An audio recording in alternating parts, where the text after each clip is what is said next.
TV Bangla, মানবতার সমাধান।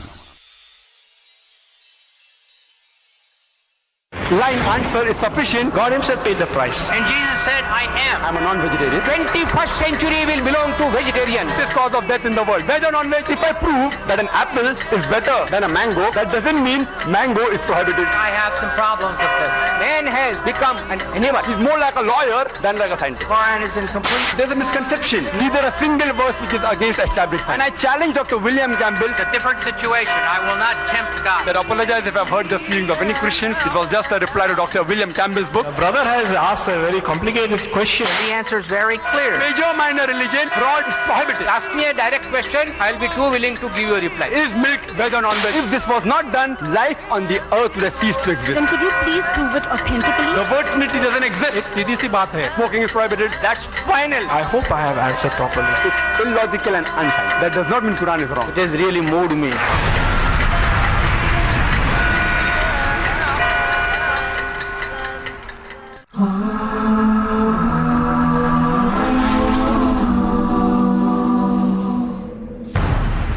Is there a father in this world who would not try to provide for his children and his wife? Is there a father in this world who would want to be locked up in a cell away from his family? Is there a father in this world who would not defend justice and rights till the very end? ভাই ও বোনেরা, আসসালামু আলাইকুম। এই আলোচনা অনুষ্ঠানে আপনাদের সবাইকে স্বাগত জানাই। এটা আয়োজন করেছে ব্রেন্ট ইসলামিক সার্কেল, সহযোগিতা করেছে সৌদি আরবের ফোরাম ফর সোশ্যাল স্টাডিজ। আমরা এই প্রথমবারের মতো খ্রিস্টান ধর্মের বক্তাগণের সাথে মতবিনিময় ও আলোচনা অনুষ্ঠানের আয়োজন করেছি। আপনাদের মধ্যে যারা মনে করছেন যে এটা হবে একটা বিতর্ক অনুষ্ঠান, তাদেরকে আসলে হতাশ হতে হবে। আমাদের ইচ্ছে সেরকম নয়। আজকের এই অনুষ্ঠানে আমাদের উদ্দেশ্য, আমরা একে অন্যের দৃষ্টিভঙ্গি বোঝার চেষ্টা করব, অন্যকে জানব আর দেখব আমাদের সাদৃশ্যগুলো কি কি। আমাদের আজকের এই অনুষ্ঠানের ফরম্যাট হবে এরকম: প্রথমেই পবিত্র কোরআন তেলাওয়াত এবং তারপরে পবিত্র বাইবেল পাঠ। এরপর রেভারেন্ড উইলিয়াম টেইলর কথা বলবেন, যার টপিক হবে আগামী শতাব্দীতে সাম্প্রদায়িক মূল্যবোধ ধর্মের ভূমিকা। তারপর ইন্ডিয়ার ডক্টর জাকির নায়েক বলবেন ফ্যামিলি ভ্যালুজ সম্পর্কে। এরপরে রেভারেন্ড ডক্টর উইলিয়াম টেইলর আবারও দর্শকদের উদ্দেশ্যে কথা বলবেন 5 মিনিট ধরে। এরপর 1 ঘন্টা চলবে প্রশ্ন ও উত্তর পর্ব। সব প্রশ্নই চিরকুটে দিতে হবে। প্রত্যেকের সিটের পাশেই কাগজ আছে। কেউ যদি প্রশ্ন করতে চায় তাহলে সেটা কাগজে লিখে আমাদের সামনে টেবিলের উপর রেখে দেবেন। আমরাও সবগুলোর উত্তর দেওয়ার জন্য যথাসাধ্য চেষ্টা করব। আমি এখন অনুরোধ করছি ভাই তৈয়ব শরীফকে আসার জন্য। তিনি এবছর এ লেভেল শেষ করে বিশ্ববিদ্যালয়ে ভর্তি হবেন। তিনি এখন কোরআন তেলাওয়াত করবেন। তৈয়ব। أعوذ بالله من الشيطان الرجيم فما أوتيتم من شيء فمتاع الحياة الدنيا وما عند الله خير وأبقى للذين آمنوا وعلى ربهم يتوكلون وما عند الله خير وأبقى وما عند الله خير وأبقى للذين آمنوا وما عند الله خير وأبقى للذين آمنوا وعلى ربهم يتوكلون والذين يجتنبون كبائر الإثم والفواحش وإذا ما غضبوا هم يغفرون والذين استجابوا لربهم وأقاموا الصلاة وأمرهم شورى بينهم ومما رزقناهم ينفقون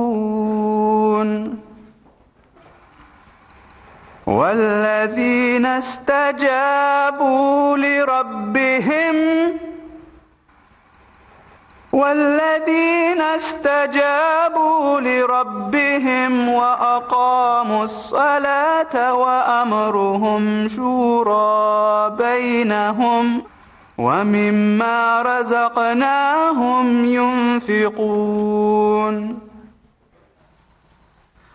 والذين إذا أصابهم البغي هم ينتصرون وجزاء سيئة سيئة مثلها فمن عفا وأصلح فأجره على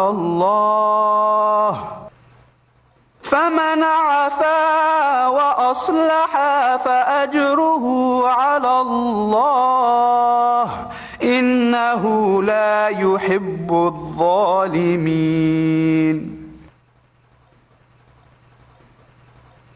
ولمن انتصر بعد ظلمه فأولئك ما عليهم من سبيل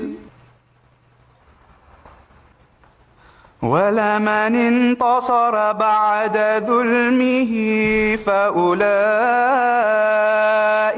ما عليهم من سبيل إنما السبيل على الذين يظلمون الناس ويبغون في الأرض بغير الحق أولئك لهم عذاب أليم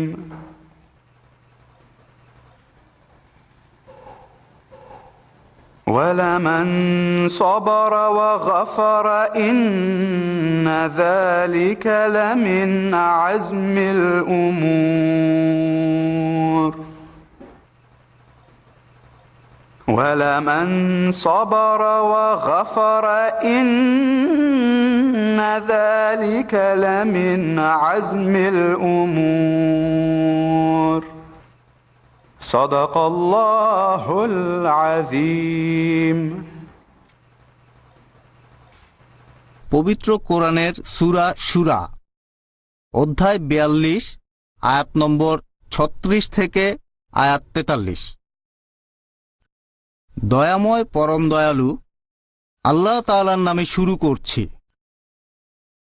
তোমাদের এখানে যা কিছু দেয়া হয়েছে সেগুলো আসলে এই পার্থিব জীবনের ভোগ, কিন্তু যেটা আল্লাহর নিকট সেটাই উত্তম এবং বেশি স্থায়ী। এটা তাদের জন্য যারা ঈমান আনে এবং তাদের প্রতিপালকের উপর নির্ভর করে, যারা গুরুতর পাপ আর অশ্লীল কাজ থেকে বিরত থাকে এবং যখন তারা রাগান্বিত তখনও তারা ক্ষমা করে, যারা প্রতিপালকের আহ্বানে সাড়া দেয় এবং নিয়মিত সালাত আদায় করে, নিজেদের মধ্যে পরামর্শের মাধ্যমে বিভিন্ন কাজ সম্পন্ন করে এবং আমি যা রিজিক দিয়েছি তা থেকে তারা ব্যয় করে, এবং যারা অত্যাচারিত হলে তার প্রতিশোধ গ্রহণ করে, তারা কাপুরুষ নয় বরং তারা নিজেদের রক্ষা করে। তারা মন্দের প্রতিফলে সেরকম মন্দ দেয় যেটা হবে মাত্রায় তার অনুরূপ, কিন্তু যে ক্ষমা করে দেয় এবং সেখানে আপোষ করে তার পুরস্কার আল্লাহর নিকট আছে, কারণ নিশ্চয়ই আল্লাহ জালিমদের পছন্দ করেন না। তবে যদি কেউ অত্যাচারিত হওয়ার পর আত্মরক্ষার চেষ্টা করে, প্রতিবিধান করার চেষ্টা করে, তাদের বিরুদ্ধে কোনো ব্যবস্থা নেওয়া হবে না। কেবল তাদের বিরুদ্ধে ব্যবস্থা নেওয়া হবে যারা মানুষের উপর অত্যাচার করে এবং পৃথিবী জুড়ে যারা বিদ্রোহী আচরণ করে, ন্যায়নিষ্ঠা ও সুবিচারকে উপেক্ষা করে, তাদের জন্য রয়েছে খুবই ভয়ঙ্কর শাস্তি। তবে যদি কেউ ধৈর্য ধারণ করে এবং ক্ষমা করে, তাহলে তো নিশ্চয়ই সেটা দৃঢ় সংকল্পের কাজ। সাদাকাল্লাহুল আজিম। অনেক ধন্যবাদ তৈয়ব। এবারে আসছেন ভাই ব্রায়ান কেক, তিনি বার অফ হ্যারোর লোকাল কাউন্সিলর। ভাই ব্রায়ান পবিত্র বাইবেল পাঠ করে শোনাবেন। আমি বাইবেলের দুইটা অনুচ্ছেদ পড়ব, একটা ওল্ড টেস্টামেন্ট থেকে, অন্যটা নিউ টেস্টামেন্ট। ওল্ড টেস্টামেন্টের বুক অফ সামস, অধ্যায় নম্বর 133। তোমরা দেখো এটা কত সুন্দর আর মনোরম, যখন ভাইয়েরা সঙ্গবদ্ধ হয়ে বাস করে। এটা যেন সেই সুগন্ধি তেলের মতো যেটা হারুনের মাথায় দেয়া হয়েছে আর দাড়িবে গড়িয়ে পড়েছে, এবং তার পোশাকেও সেটা গড়িয়ে পড়েছে। এটা হরমোন পর্বত থেকে আসা বৃষ্টির মতো, যা সিয়ন পর্বতের উপর ঝরে পড়ছে, কারণ সিয়নে প্রভু তার আশীর্বাদ দিয়েছিলেন, অনন্ত জীবনের আশীর্বাদ। এবার আমি নিউ টেস্টামেন্ট থেকে কয়েকটা অনুচ্ছেদের উদ্ধৃতি দিচ্ছি। গসপেল অব ম্যাথিউ, বাইবেলের নিউ টেস্টামেন্ট, অধ্যায় 25, অনুচ্ছেদ নম্বর 34 থেকে 46। এরপর রাজা তার ডান দিকের লোকদের বলবেন, তোমরা যারা পিতার আশীর্বাদ পেয়েছ তারা এসে সেই রাজ্যের অধিকার নাও যেটা জগৎ সৃষ্টির আগে তোমাদের জন্য তৈরি হয়েছে। কারণ আমি ক্ষুধার্ত ছিলাম, তোমরা আমাকে খেতে দিয়েছ। আমি পিপাসার্ত ছিলাম, তোমরা আমাকে পানি দিয়েছ। আমি অচেনা আগন্তুক, তোমরা আমাকে স্বাগত জানিয়েছ। আমার পরনে কাপড় ছিল না, তোমরা পোশাক দিয়েছ। আমি অসুস্থ ছিলাম, তোমরা আমার সেবা করেছ। আমি কারাগারে ছিলাম, তোমরা আমাকে দেখতে এসেছ। তখন ডান দিকের লোকেরা বলবে, প্রভু, কখন আপনাকে ক্ষুধার্ত দেখে খাবার আর পিপাসার্ত দেখে পানি দিলাম? কখন আপনাকে আগন্তুক হিসাবে দেখে স্বাগত জানিয়েছি? কখন আপনাকে পোশাক দিয়েছি? কখন দেখেছি অসুস্থ বা কারাগারে আর আপনাকে দেখতে গিয়েছি? তখন রাজা উত্তরে বলবেন, সত্যি বলতে তোমরা যখন আমার তুচ্ছতমদের কারো সাথে এমন ব্যবহার করেছিলে, তখন সেটা আমার জন্যই করেছিলে। এরপর রাজা তার বাম দিকের লোকদের বলবেন, তোমরা অভিশপ্ত, দূর হয়ে যাও, শয়তান আর দেবদূতদের জন্য প্রস্তুত করা ভয়ানক আগুনে গিয়ে পড়ো। কারণ আমি ক্ষুধার্ত ছিলাম, তোমরা আমাকে খেতে দাওনি। আমি পিপাসার্ত ছিলাম, তোমরা আমাকে পানি দাওনি। আমি ছিলাম আগন্তুক, তোমরা স্বাগত জানাওনি। আমার কাপড় ছিল না, পোশাক দাওনি। অসুস্থ, কারাগারে বন্দী, তোমরা আমাকে দেখতে আসনি। এর উত্তরে তখন তারা বলবে, হে প্রভু, আমরা কখন আপনাকে ক্ষুধার্ত, পিপাসার্ত দেখলাম, আগন্তুক, নগ্ন, অসুস্থ বা কারাগারে দেখলাম আর আপনাকে সাহায্য করিনি? রাজা তখন তাদের বলবেন, সত্যি বলতে তোমরা আমার তুচ্ছতমদের কারো সাথে এমন ব্যবহার করনি, তাই তোমরা আমার জন্য করনি। এরপর অধার্মিক লোকেরা যাবে অনন্তকাল শাস্তি ভোগ করার জন্য, কিন্তু ধার্মিকেরা যাবে অনন্ত জীবনে। ধন্যবাদ ভাই ব্রায়ান।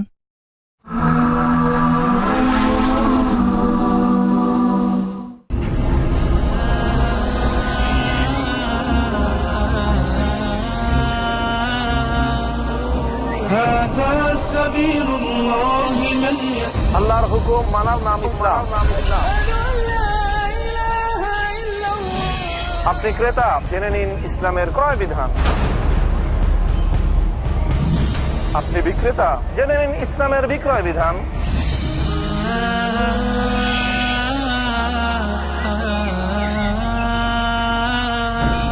আপনি ব্যবসায়ী, জেনে নিন ইসলামের ব্যবসার বিধান।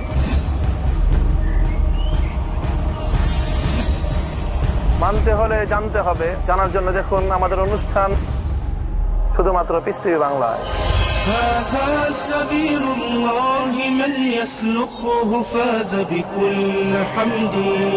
ব্যবসা সম্পর্কে কি কি রয়েছে ইসলামের অনন্য নীতিমালা জানুন আমাদের অনুষ্ঠান যোগে ইসলামী লেনদেন, প্রতি শুক্রবার রাত 10টায় বা পুনঃ সম্প্রচার সকাল 8:30টায় বাংলাদেশে পিস টিভি বাংলায়। দ্বিধা, দ্বন্দ্ব, মূল্যবোধের অভাব, প্রকৃত বিশ্বাসের অভাব, অসচেতন জীবনযাপন, ধর্মকে ভুলভাবে তুলে ধরা, ধর্মীয় গ্রন্থের পরিবর্তন এবং সংস্করণ যথাযথ তথ্য পেতে সকল ক্ষেত্রে আমি সংগ্রাম করছি সত্য প্রকাশ করতে, কারণ এটা যারা আপনার অধিকার আর আমার দায়িত্ব সত্যটা বলা। দেখুন সত্য উন্মোচন প্রতি শুক্রবার থেকে বুধবার রাত 9টায় আর পুনঃ সম্প্রচার সকাল 7:30 বাংলাদেশে পিস টিভি বাংলায়।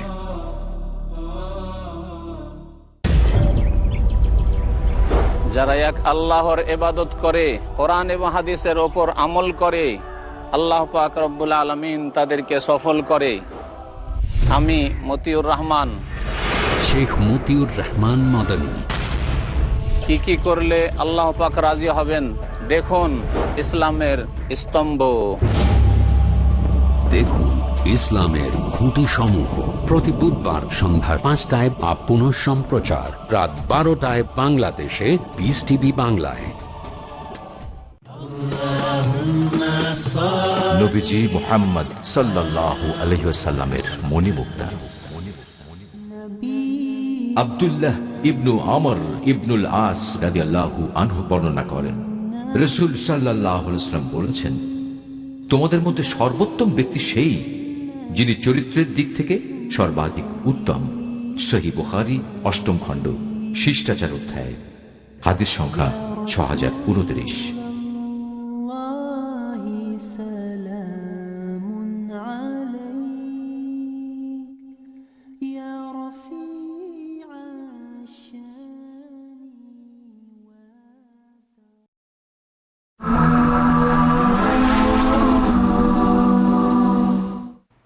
এখন আপনাদের সামনে আসছেন রেভারেন্ড ডক্টর উইলিয়াম টেইলর।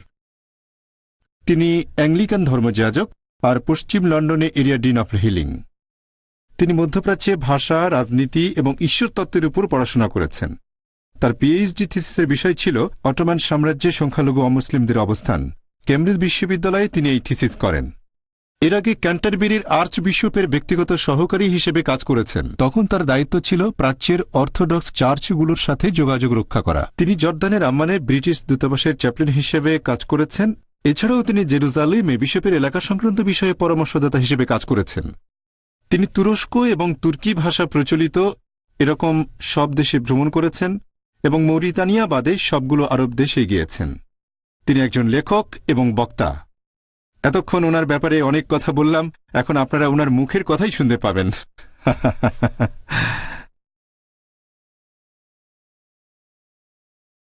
আজকের এই আলোচনা অনুষ্ঠানে আপনাদের সাথে থাকতে পেরে আমি সত্যি খুব আনন্দিত। এখানে আমি আপনাদের কথা শুনবো, আমার নিজের কথাও বলবো, মধ্যপ্রাচ্য আর এই দেশে ইসলাম নিয়ে যে কাজ করেছি সে অভিজ্ঞতার আলোকে। আজকের টপিকটা আমার মতে বর্তমান পৃথিবীতে সবার জন্যই সমান গুরুত্বপূর্ণ, বিশেষ করে তাদের জন্য যারা সমাজের একটা পরিবর্তন আনার সামর্থ্য রাখে। এরা হলেন বিভিন্ন রাজনৈতিক নেতা, তারপর ধর্মীয় নেতৃবৃন্দ, বিভিন্ন শিক্ষা প্রতিষ্ঠান, যারা সরকারি চাকরি করছেন, ব্যবসায়ী, কূটনীতিক, এছাড়াও সাধারণ পুরুষ ও মহিলা যারা আমাদের আশেপাশে আছেন। এখন প্রশ্নটা হলো এই, একটা সম্প্রদায়ের নীতিবোধ, দিক নির্দেশনা আর আইন প্রণয়নের ক্ষেত্রে একটা বিশেষ ধর্মবিশ্বাস কোন ভূমিকাটা পালন করতে পারে? আমরা সবাই একটা ব্যাপারে নিশ্চিত যে ধর্মনিরপেক্ষ পশ্চিমা সমাজেও এই প্রশ্নটাকে কেউ উপেক্ষা করতে পারবে না। গত বছর ওয়াশিংটনের centre for strategic and international studies একটা বই বের করেছে, নাম religion, the missing dimension of speech craft. এই বইটাতে বলা হয়েছে যে সরকারি নীতি নির্ধারকরা, বিশেষ করে পশ্চিমা দেশে, তারা সবসময় বিভিন্ন নীতি নির্ধারণের বিষয়ে বিভিন্ন ধর্মবিশ্বাসকে উপেক্ষা করে গেছেন। পশ্চিমা দেশগুলোতে নীতি নির্ধারণের সময় এ কথাটা কে ভেবেছিল? যেমন ধরেন, সাবেক যুগোস্লাভিয়া খণ্ডবিখণ্ড হওয়ার সময় সেখানে যে তথাকথিত সাম্প্রদায়িক আর ধর্মীয় উত্তেজনা, দাঙ্গা হাঙ্গামা হয়েছিল, এসব ব্যাপারে আমার মনে হয় আমাদের প্রত্যেক মানুষেরই ইতিহাস থেকে শিক্ষা নেওয়া উচিত। অবশ্য রাজনৈতিক নেতারা এই ব্যাপারটাকে একেবারে গুরুত্বই দেয় না। একই সাথে বিভিন্ন ঝগড়া বিবাদের সমাধানে ধর্মীয় নেতাদের উচিত এই ব্যাপারে আরও বলিষ্ঠ আর সৃষ্টিশীল পদক্ষেপ নেওয়া। এখন আপনারা দেখবেন আমরা অনেক দিন ধরে বেশ কিছু বিষয়কে কোনো রকম গুরুত্ব দিচ্ছি না, যে একটা কালচার আর ধর্ম সমাজের মানুষের মধ্যে স্পষ্ট বিভেদ সৃষ্টি করতে পারে। আমরা এর গুরুত্ব অনুধাবন করতে ব্যর্থ হয়েছি। বিশেষ করে তরুণরা ক্ষতিগ্রস্ত। জাতিগত পরিচয়ের তুলনায় ধর্মীয় পরিচয় এই বিভেদ সৃষ্টিতে অনেক বেশি অবদান রাখে। যেমন ধরেন, একজন লোক হতে পারে অর্ধেক ফ্রেঞ্চ অর্ধেক আরব, আর একই সাথে ফ্রান্স আর সৌদি আরবের নাগরিক, কিন্তু একই সাথে অর্ধেক ক্যাথলিক আর অর্ধেক মুসলিম হওয়া যায় না। পৃথিবীর অন্যতম বিখ্যাত একজন খ্রিস্টান ধর্ম বিশেষজ্ঞ, জার্মান ক্যাথলিক ধর্ম বিশেষজ্ঞ হ্যান্স কুন গত বছর লন্ডনে একটা লেকচার দিয়েছিলেন। টপিক ছিল টুয়ার্ডস দ্য গ্লোবাল এথিক্স। ওনার থিসিস আর আজকে আমার উদ্দেশ্য বিভিন্ন ধর্মের মানুষের মধ্যে শান্তি ও সৌহার্দ্য। এটা পুরোপুরি মানুষ জাতির জন্য এখন খুবই জরুরি একটা ব্যাপার। হেন্স কুন তার লেকচারে বলেছিলেন, বিভিন্ন ধর্মের মধ্যে শান্তি না থাকলে অনেক জাতি যুদ্ধে লিপ্ত হবে। ধর্মীয় নেতাদের মধ্যে আলোচনা না হলে ধর্মগুলোর মধ্যে শান্তি থাকবে না, আর ধর্ম নিয়ে আলোচনা হলে ধর্মের প্রতিষ্ঠা বা উৎপত্তি নিয়েও আলোচনা করতে হবে সবাইকে। আমার মনে হয় এই বিশ্লেষণটা সঠিক। আমি এখানে 4টা পয়েন্টের কথা বলবো, সংক্ষেপে বলার চেষ্টা করব। আশা করি এতে বিভিন্ন ধর্মের মানুষের উপকার হবে, বিশেষ করে মুসলিম আর খ্রিস্টান ভাই বোনদের। আমার মনে হয় না এই কাজটার দায়িত্ব শুধু বিভিন্ন বিশেষজ্ঞ আর ধর্মীয় নেতাদের উপরে। এখানে আমরা সবাই একসাথে কাজ করব। সরকারের নীতি নির্ধারকরাও থাকবেন, বিশেষ করে যে সমাজে অনেক ধর্মের অনুসারী, যেমন আমাদের এই সমাজ। আমি যে 4টা পয়েন্টের কথা বলতে চাই সেগুলো হলো, আর এই 4টা পয়েন্টের কথা ক্যান্টারবেরির আর্চবিশপও বলেছিলেন যখন তিনি মিশরের আল আজাহারে ধর্মীয় নেতাদের সাথে দেখা করেছিলেন। আর এখানে বিশেষ করে খ্রিস্টান ধর্ম আর ইসলাম ধর্মের সম্পর্কের কথা বলা হয়েছে। 1 নাম্বার, বন্ধুত্ব, শত্রুতা নয়। 2 নাম্বার, বুঝতে পারা, অজ্ঞতা নয়। 3 নাম্বার, আমন্ত্রণ জানানো, বহিষ্কার করা নয়। আর 4 নাম্বার, সহযোগিতা, ঝগড়া বিবাদ নয়। এখন এই পয়েন্টগুলো একটু বিস্তারিত বলছি। তাহলে 1 নাম্বার, বন্ধুত্ব, শত্রুতা নয়। এখানে আমি সহ্য করা এটা না বলে বলছি বন্ধুত্বের কথা। সহ্য করা এই শব্দটাকে মাঝে মধ্যে একটু অন্য অর্থেও ব্যবহার করা হয়, যেমন কোনো ব্যাপারে উদাসীন থাকা, যেটা হয়তো আমি পছন্দ করি না। যেমন ধরেন, আপনার সিগারেট খাওয়া আমি সহ্য করছি, তবে এর ধোঁয়ায় আমার অসুবিধা হচ্ছে। বন্ধুত্ব হলো এমন একটা সম্পর্ক যেখানে আমরা পার্থক্যগুলো পরস্পর মেনে নেব, আর ধর্মবিশ্বাসের পার্থক্য নিয়েও আমরা কোনো রকম ঘৃণা বা বিদ্বেষ পোষণ করব না। ডক্টর অ্যালবার্ট হুরানি, এই বিশ্বখ্যাত আরব এবং মুসলিম বিশেষজ্ঞ, লিখেছিলেন, ইসলাম ধর্ম আর এর বিভিন্ন দিক সম্পর্কে কেউ পরিষ্কারভাবে বলতে পারবে না, যদি না সে তাদের সাথে একটা চলমান সম্পর্ক তৈরি করে যাদের ব্যাপারে সে এগুলো লিখছে। আর হুরানির বলা এই চলমান সম্পর্ক যে কোনো আলোচনার ক্ষেত্রে গুরুত্বপূর্ণ হতে পারে। কোনো ধর্মীয় নেতা বা কোনো ধর্মীয় প্রতিষ্ঠান অথবা কোনো ধর্মীয় কর্তৃপক্ষ। এখানে বিভিন্ন ধর্মের সাথে আমরা শুধু মতামতই বিনিময় করব না, তার পাশাপাশি আমরা অন্যান্য জিনিসও বিনিময় করব। এখানে আমরা বিনিময় করব আতিথেয়তা আর মানবিক মূল্যবোধ। এখন এই আতিথেয়তা করা বা স্বাগত জানানো, এটা পৃথিবীর সবগুলো প্রধান ধর্মেই বেশ গুরুত্বপূর্ণ, বিশেষ করে ইসলাম ধর্মে। অনেক কালচারকেই বদলে দিয়েছে। উদাহরণ হিসাবে আমরা ইংল্যান্ডের কালচারের কথা বলতে পারি। এখানে নানা ধর্ম আর নানা দেশের ছাত্ররা আছে। এটা ছিল 1 নম্বর পয়েন্ট। 2 নাম্বার, বুঝতে পারা, অজ্ঞতা নয়।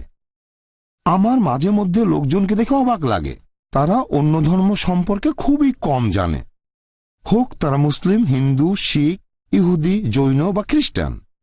অজ্ঞতা খুব খারাপ জিনিস। এই অজ্ঞতা একটা কালচারাল অসুখের মতো। এখান থেকে আসে ভয়, ভুল বুঝাবুঝি আর সহ্য না করা।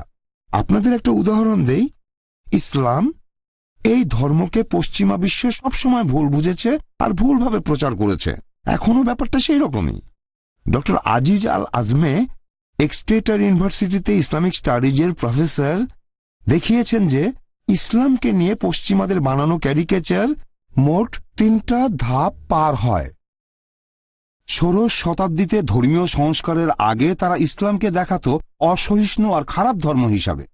তারপর অষ্টাদশ শতাব্দীতে ইসলাম ধর্ম হয়ে গেল অদ্ভুত আর হাস্যকর, আর বর্তমানে যে ধর্মবিশ্বাসটা খুবই ভীতিকর।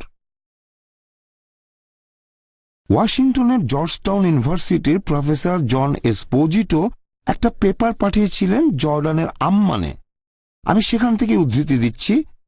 তিনি বলেছেন, আমরা যে পৃথিবীতে বাস করি সেখানে প্রায় সবাই এরকম কথা বলি বা টিভিতে পেপারে এরকম হেডলাইন দেখি: জঙ্গি ইসলাম, ধ্বংসাত্মক ইসলাম, মৌলবাদী ইসলাম, ইসলামিক বোমা, ইসলামিক চরমপন্থী, ইসলামিক উগ্রপন্থী, ইসলামিক গেরিলা আর ইসলামিক সন্ত্রাস। এমনকি ন্যাটোর সাবেক সেক্রেটারি জেনারেল একবার একটা অনুষ্ঠানে বলেছিলেন, ইসলাম হচ্ছে নতুন কমিউনিজম। এই মন্তব্যের জন্য তিনি অনেক সমালোচনার মুখে পড়েছিলেন। এরপর কার্টুন আর কমিকের ক্ষেত্রে ইসলাম ধর্মকে পশ্চিমা সভ্যতার জন্য একটা হুমকি হিসাবে ধরা হয়। তবে এর পাশাপাশি আমাদের জন্য বেশ কিছু আশার কথাও আছে। আজকের পশ্চিমা সভ্যতা যে জ্ঞানে বিজ্ঞানে এগিয়ে, তার পেছনে ইসলামিক সভ্যতার অনেক অবদান। আর বর্তমান সময়েও অনেকে সহযোগিতার হাত বাড়িয়ে দিয়েছেন। জর্ডান আর সিরিয়া, এই দুই দেশই এখন বেশ কিছু প্রতিষ্ঠান ইসলাম ও খ্রিস্টান ধর্মের মধ্যে মত বিনিময় ও আলোচনার আয়োজন করছে। জর্ডানে তাদের যে প্রতিষ্ঠান আছে সেটা বিশেষ করে গড়ে উঠেছে সেই দেশের রাজকীয় পৃষ্ঠপোষকতায়, এবং তাদের ইচ্ছা আছে যে ভবিষ্যতে ইহুদি ধর্মকেও তারা এর মধ্যে নিয়ে আসবে। এতে করে একসাথে হতে পারবো আব্রাহামিক ধর্মবিশ্বাসের তিনটা ধারা: ইসলাম, ইহুদি আর খ্রিস্টান ধর্ম। এছাড়াও দক্ষিণ এশিয়ার বেশ কিছু দেশে কয়েকটি প্রতিষ্ঠান আছে যারা বিভিন্ন ধর্মের মধ্যে মত বিনিময় অনুষ্ঠানের আয়োজন করে। যেমন ভারতে অনেকগুলো প্রতিষ্ঠানে আমি গিয়েছি, এরকম অনেক প্রতিষ্ঠান ভারতে আছে। এছাড়াও বিভিন্ন কর্তৃপক্ষ এই ক্ষেত্রে অনেক অবদান রেখেছে। যেমন ধরেন ইংল্যান্ডে সেখানকার বিভিন্ন স্কুলে যে ধর্মীয় শিক্ষা দেওয়া হয় সেই সিলেবাসে এখন বেশ কিছু পরিবর্তন আনা হয়েছে। এই সিলেবাসে এখন পৃথিবীর প্রধান সবগুলো ধর্মকেই অন্তর্ভুক্ত করা হয়েছে, আর এতে করে ব্রিটিশ ছাত্রদের বিভিন্ন ধর্ম সম্পর্কে যে অজ্ঞতা ছিল সেটা দূর হবে। এটা ইংল্যান্ডের মানুষের জন্য একেবারেই নতুন একটা অভিজ্ঞতা। গত 30 থেকে 40 বছরের পরিক্রমায় ইংল্যান্ড এখন হয়ে গেছে বহু জাতি আর বহু ধর্মের অনুসারীদের একটা দেশ। আমি আমার নিজেকে দিয়েই একটা উদাহরণ দেখাচ্ছি আপনাদের। আমি যখন স্কুলে পড়তাম তখন ধর্মীয় শিক্ষায় খ্রিস্টান ধর্ম ছাড়া আর কিছুই পড়ানো হতো না। এখন আমার 6 বছরের ধর্মপুত্র সে কিছুদিন আগে আলোচনা করছিল যে হিন্দুদের দিওয়ালি আর আমাদের গাই ফক্স নাইটের পার্থক্যটা কি। এতে করে আমরা অন্য কালচার সম্পর্কে জানতে পারবো, অজ্ঞ থাকবো না।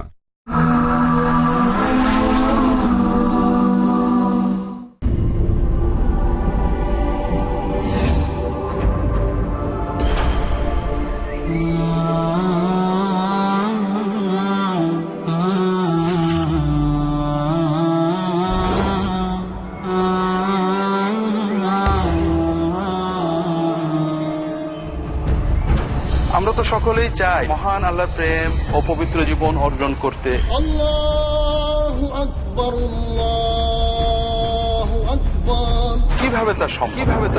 আউযু বিরাব্বিন নাস। একমাত্র মুহাম্মদ রাসূলুল্লাহ সাল্লাল্লাহু আলাইহি ওয়াসাল্লামের অনুসরণ এবং অনুকরণের মাধ্যমে আমরা মহান আল্লাহর প্রেম ও পবিত্র জীবন পেতে পারি।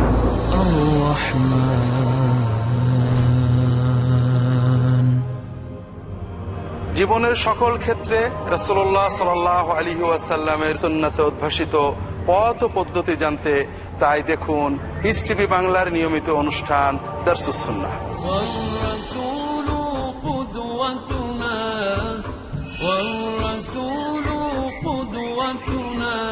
সমগ্র জীবনকে সফল ও সুন্দর করার জন্য প্রয়োজন সুন্নাতের বাস্তবায়ন।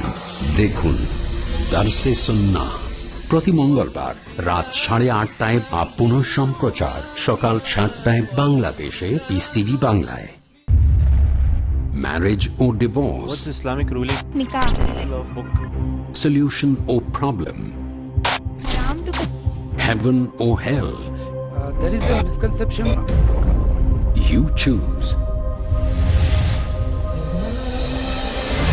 Beauty, wealth, family status, virtue. Decide what you want. Decide your choice. Be sad or be happy.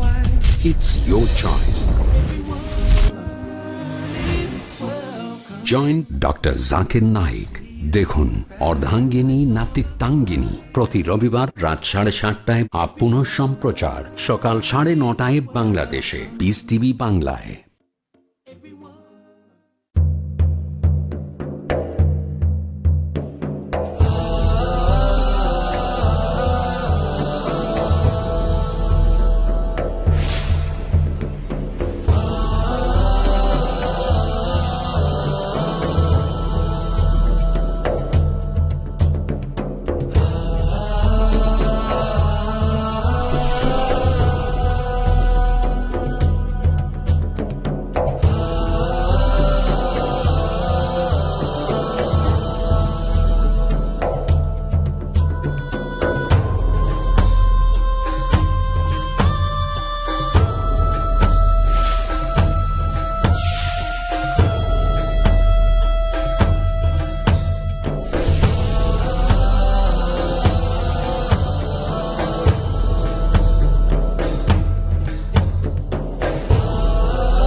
Piece TV Bangla, মানবতার সমাধান।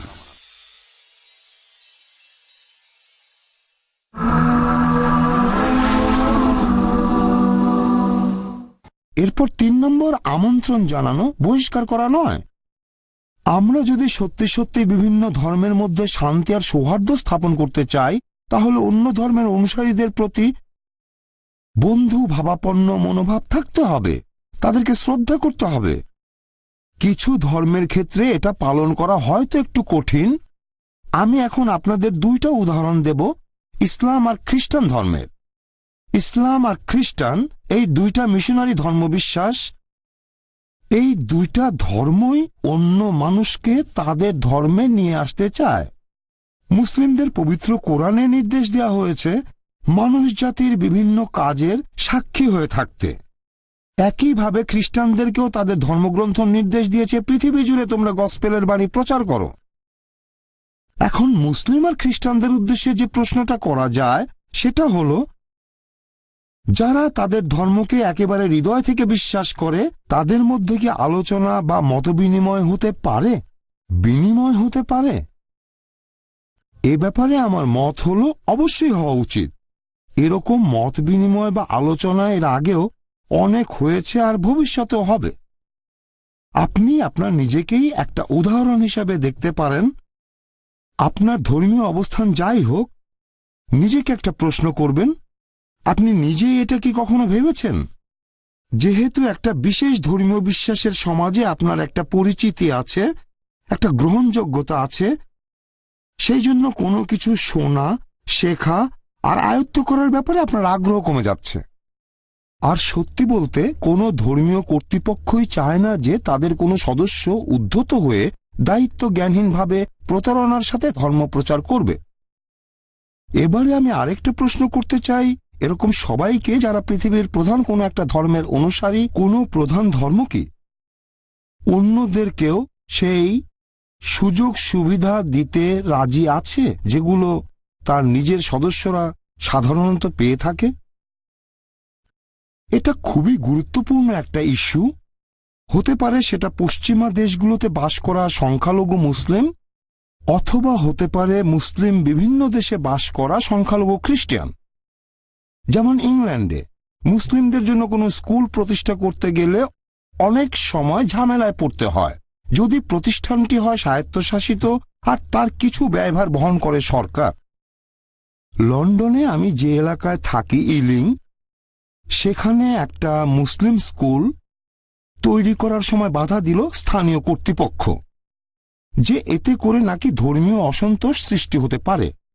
কারণ সেখানে বেশিরভাগ মানুষ শিখ ধর্মের অনুসারী ছিল আর তারা স্কুল বানানোর বিরুদ্ধে কথা বলতে শুরু করেছে। এ ব্যাপারে আমি বলবো দক্ষিণ এশিয়ার বিভিন্ন ধর্মের মানুষ এখানে এসে ইংল্যান্ডের জীবনযাত্রাকে আরো উন্নত করেছে, সমৃদ্ধ করেছে। আর বিভিন্ন ধর্মের মানুষ যে একে অন্যের সাথে শান্তিতে বসবাস করতে পারে সে ব্যাপারে ইংল্যান্ড একটা বিশেষ দৃষ্টান্ত স্থাপন করেছে। ব্রিটিশ কালচার আগে মনে করত ধর্ম জিনিসটা গুরুত্বপূর্ণ না।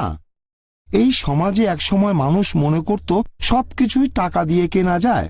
তারা মনে করত সবকিছুকেই টাকার মাধ্যমে বিনিময় করা যায়। তারা এখন বুঝতে পারছে ধর্মীয় বিশ্বাস টাকা দিয়ে কেনা যায় না। ইংল্যান্ডের প্রধান চার্চগুলোর ধর্মীয় নেতাদের দৃষ্টিভঙ্গি এখন এরকমই। ক্যান্টারবেরির আর্চবিশপ কিছুদিন আগে কায়রোর আল আজহার ইউনিভার্সিটিতে মুসলিম আলেমদের উদ্দেশ্যে বলেছিলেন যে তিনি কিভাবে মানুষের ধর্মীয় স্বাধীনতার জন্য কাজ করে গেছেন। জেলখানার হসপিটালে খ্রিস্টান ধর্মযাজকরা খেয়াল রেখেছেন যাতে অন্য ধর্মের অনুসারীদের বিভিন্ন ধর্মীয় ইচ্ছা পূরণ করা হয়। চার্চ অফ ইংল্যান্ড তারা বিভিন্ন প্রধান ধর্ম আর তার অনুসারীদের উপর গবেষণার জন্য নানাভাবে আর্থিক সাহায্য দিয়ে যাচ্ছে। আমি এ ব্যাপারে বলবো এরকম খুব একটা দেখা যায় না যে কোনো একটা দেশের প্রধান ধর্মীয় কর্তৃপক্ষ অন্যান্য ধর্মের অনুসারীদের বিভিন্ন অধিকার রক্ষা করার জন্য প্রয়োজনীয় পদক্ষেপ নিচ্ছে। এবারে আমি বলবো 4 নম্বর পয়েন্ট নিয়ে, সেটা হলো সহযোগিতা, যুদ্ধে লিপ্ত হওয়া নয়। যদিও আমাদের মধ্যে জটিলতা আছে তারপরও বিভিন্ন ধর্মে প্রচলিত বেশ কিছু রীতিনীতি আমাদের সবার মধ্যেই সহযোগিতার একটা মনোভাব গড়ে তুলতে পারে।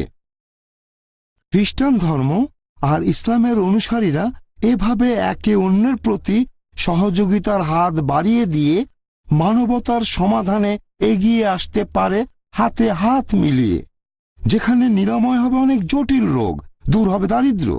আমি এরকম কয়েকটা সহযোগিতার ক্ষেত্রের কথা আপনাদের বলছি।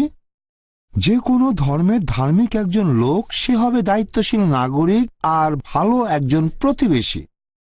এখানে তার কাজকর্ম শুধুমাত্র তার নিজের সম্প্রদায়ের মধ্যেই সীমাবদ্ধ থাকবে না, এর পাশাপাশি সে অন্য ধর্মের মানুষের সাথে শ্রদ্ধা আর সহমর্মিতার সাথে ব্যবহার করবে। বর্তমান ইন্ডিয়ার প্রেক্ষাপটে মহাত্মা গান্ধী এই ব্যাপারে অসাধারণ একটা দৃষ্টান্ত হতে পারেন। মানুষের জীবনে নৈতিকতার মূল্য, পারিবারিক জীবনের গুরুত্ব, অহিংস পদ্ধতিতে বিভিন্ন সমস্যার সমাধান করা, গরিব এবং দুস্থদের প্রতি সাহায্যের হাত বাড়ানো, আর একজন সর্বশক্তিমানের প্রতি দায়বদ্ধ থাকা, তার প্রতি আনুগত্য প্রকাশ করা।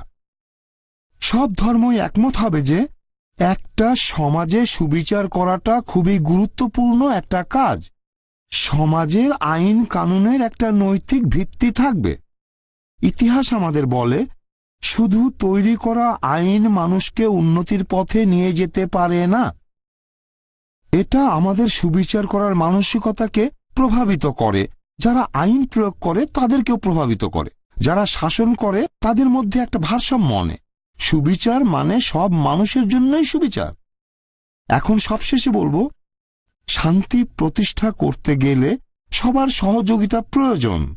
আমরা একে অন্যকে বোঝার চেষ্টা করব, এতে করে আমরা সমাজে শান্তি প্রতিষ্ঠা করতে পারব আর ভবিষ্যতে এর সম্ভাবনা অসীম। বিদেশিদের প্রতি অহেতুক ভয় বা ঘৃণা এটা বিভিন্ন জাতি আর ধর্মের মানুষের একত্রিত হওয়ার পথে একটা বাধা। অনেক সময় ধর্মকে হাইজ্যাক করে নিয়ে যায় কিছু চরমপন্থী লোকজন। আমাদের সহিষ্ণুতা বাড়াতে হবে যাতে করে এই ধরনের পরিস্থিতি তৈরি হতে না পারে। ভায়োলেন্স মানে সহিংসতা, কোনো অজুহাত দিয়ে লাভ হবে না। হত্যা করা মানে হত্যা, বিশেষ করে সেটা যদি করা হয় ঈশ্বরের নামে। সেজন্য আমি বলবো, আমার মতামত হলো সমাজে শান্তি প্রতিষ্ঠার জন্য বিভিন্ন ধর্মের মধ্যে সৌহার্দ্য খুবই গুরুত্বপূর্ণ, আর এটা সব সময় এরকমই থাকবে।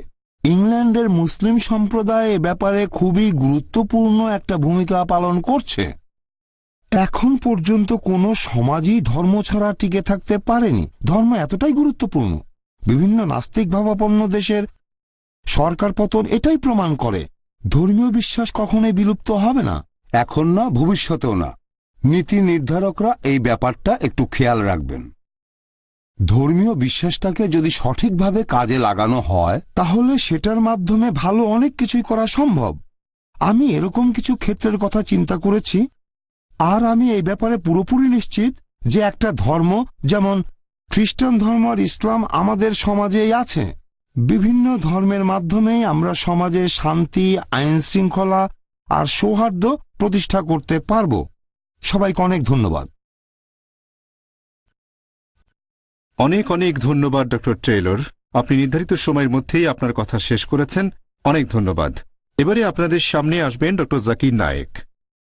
ডক্টর নায়েক ইসলামিক রিসার্চ ফাউন্ডেশনের প্রেসিডেন্ট। পেশায় একজন মেডিকেল ডাক্তার হলেও নিজেকে নিবেদিত করেছেন পুরো পৃথিবী জুড়ে ইসলাম ধর্মের সত্যের বাণী প্রচারের কাজে, বিশেষ করে যারা ইংরেজি ভাষায় বলেন বা বুঝতে পারেন। তার কয়েকশো লেকচার, বিতর্ক আর আলোচনা ভিসিডি ও ক্যাসেট আকারে বাজারে পাওয়া যায়, আর এইগুলো খুবই জনপ্রিয়। এখানে অনেক কিছু লেখা আছে, তবে আমি সব পড়ব না। আপনারা যখন ওনার লেকচার শুনবেন তখন আপনারা নিজেরাই সেটা বুঝতে পারবেন। উনি আপনাদের সামনে যে টপিক নিয়ে বলবেন সেটা হলো ফ্যামিলি ভ্যালুজ। এখন ওনাকে অনুরোধ করব আগামী 20-25 মিনিট আজকের এই টপিকের উপর কিছু কথা বলার জন্য। আল্লাহু আকবার, আল্লাহু আকবার।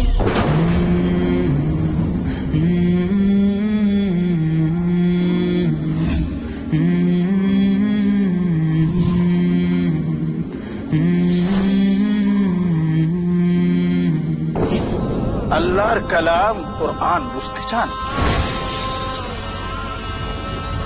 কোরআন বুঝতে হলে সহায়ক হিসাবে কোরআন সংশ্লিষ্ট কিছু বিষয় জানতে হবে।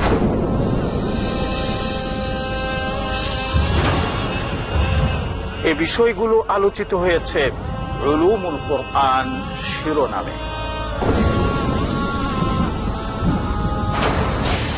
উলুমুল কোরআন সিরিজ শুনতে ও দেখতে আমার উপস্থাপিত প্রোগ্রামে চোখ রাখুন একমাত্র পিস টিভি বাংলায়।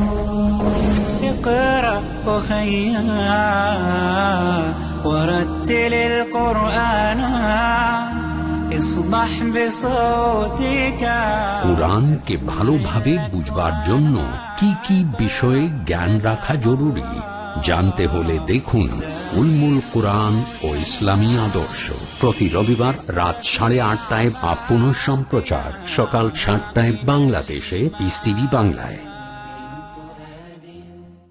কোরআনের আলো। আল্লাহ সুবহানাহু ওয়া তাআলা ইরশাদ করেছেন কোরআনে কারীমে, তোমাদের জন্য তোমাদের মধ্যে থেকে আল্লাহ রাব্বুল আলামিন জোড়া সৃষ্টি করেছেন। সুন্নাতের বার্তা। তোমরা নারীকে সব সময় ভালো উপদেশ প্রদান করো, এটাই হচ্ছে বিধান। শরিয়তের নির্দেশ। নারীর মর্যাদা ইসলাম ব্যতীত অন্য কোন ধর্মই নারীকে মর্যাদা দেয় না। মুজাফফর বিন মুহসিন, আব্দুর রাজ্জাক বিন ইউসুফ, ডক্টর হাফেজ ABM হাসবুল্লাহ, আহমদুল্লাহ বিন মুহাম্মদ দিলবার হোসেন, জাহাঙ্গীর আলম। আল কুরআন যা নারী পুরুষের জন্য অনুসরণীয়, নারীদের জন্য নারীদের কর্মক্ষেত্র চিহ্নিত করা আছে। মানবতার অস্তিত্বের জন্য নারী এবং পুরুষ উভয়ের প্রয়োজন। তোমাদের মাঝে আল্লাহ রাব্বুল আলামিন প্রেমময় এবং দয়া সৃষ্টি করে দিয়েছে। জানুন কেন মুমিন প্রত্যেক কাজে আল্লাহর ইচ্ছাকে মান দিয়ে চলেন।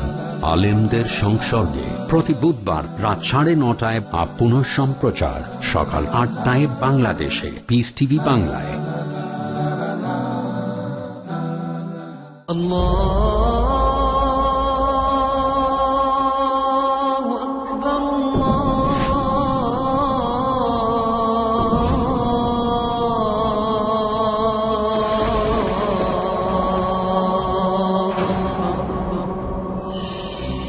আল কোরআন কারীম হেদায়েতের মূল সম্ভার। আল কোরআন কারীম থেকে হেদায়েত নিতে চাইলে আপনি অবশ্যই হেদায়েত পাবেন। যদি আল কোরআন থেকে যারা হেদায়েত পেয়েছে তাদেরকে আদর্শ হিসেবে গ্রহণ করেন। আসুন আল কোরআন থেকে হেদায়েত লাভ করার জন্য দেখুন আমার অনুষ্ঠান ইসলামের বুনিয়াদী শিক্ষা, শুধুমাত্র পিস টিভি বাংলায়। مفيدا بالقرآن জানুন সেই মৌলিক নীতিমালা যার মাধ্যমে দ্বীনি বিধান বোঝা সহজ হয়ে যায়। ইসলামের বুনিয়াদী শিক্ষা ও তার অসাধারণ উদাহরণ প্রতি বুধবার রাত 10টায় বা পুনঃ সম্প্রচার সকাল 8:30 বাংলাদেশে পিস টিভি বাংলায়।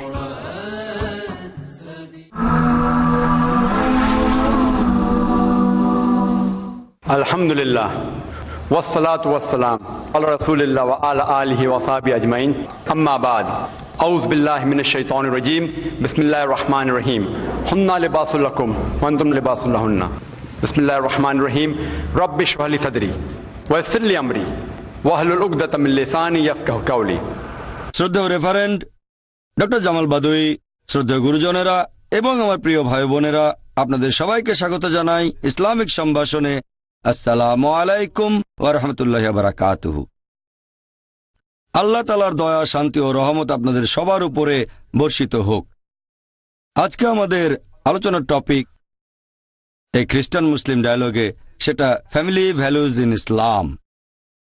ইসলাম ধর্মে পারিবারিক মূল্যবোধ, এটাকে বিচার করার সময় মাত্র একজন মুসলিমের কাজ অথবা একটা মুসলিম সমাজকে দেখলে হবে না।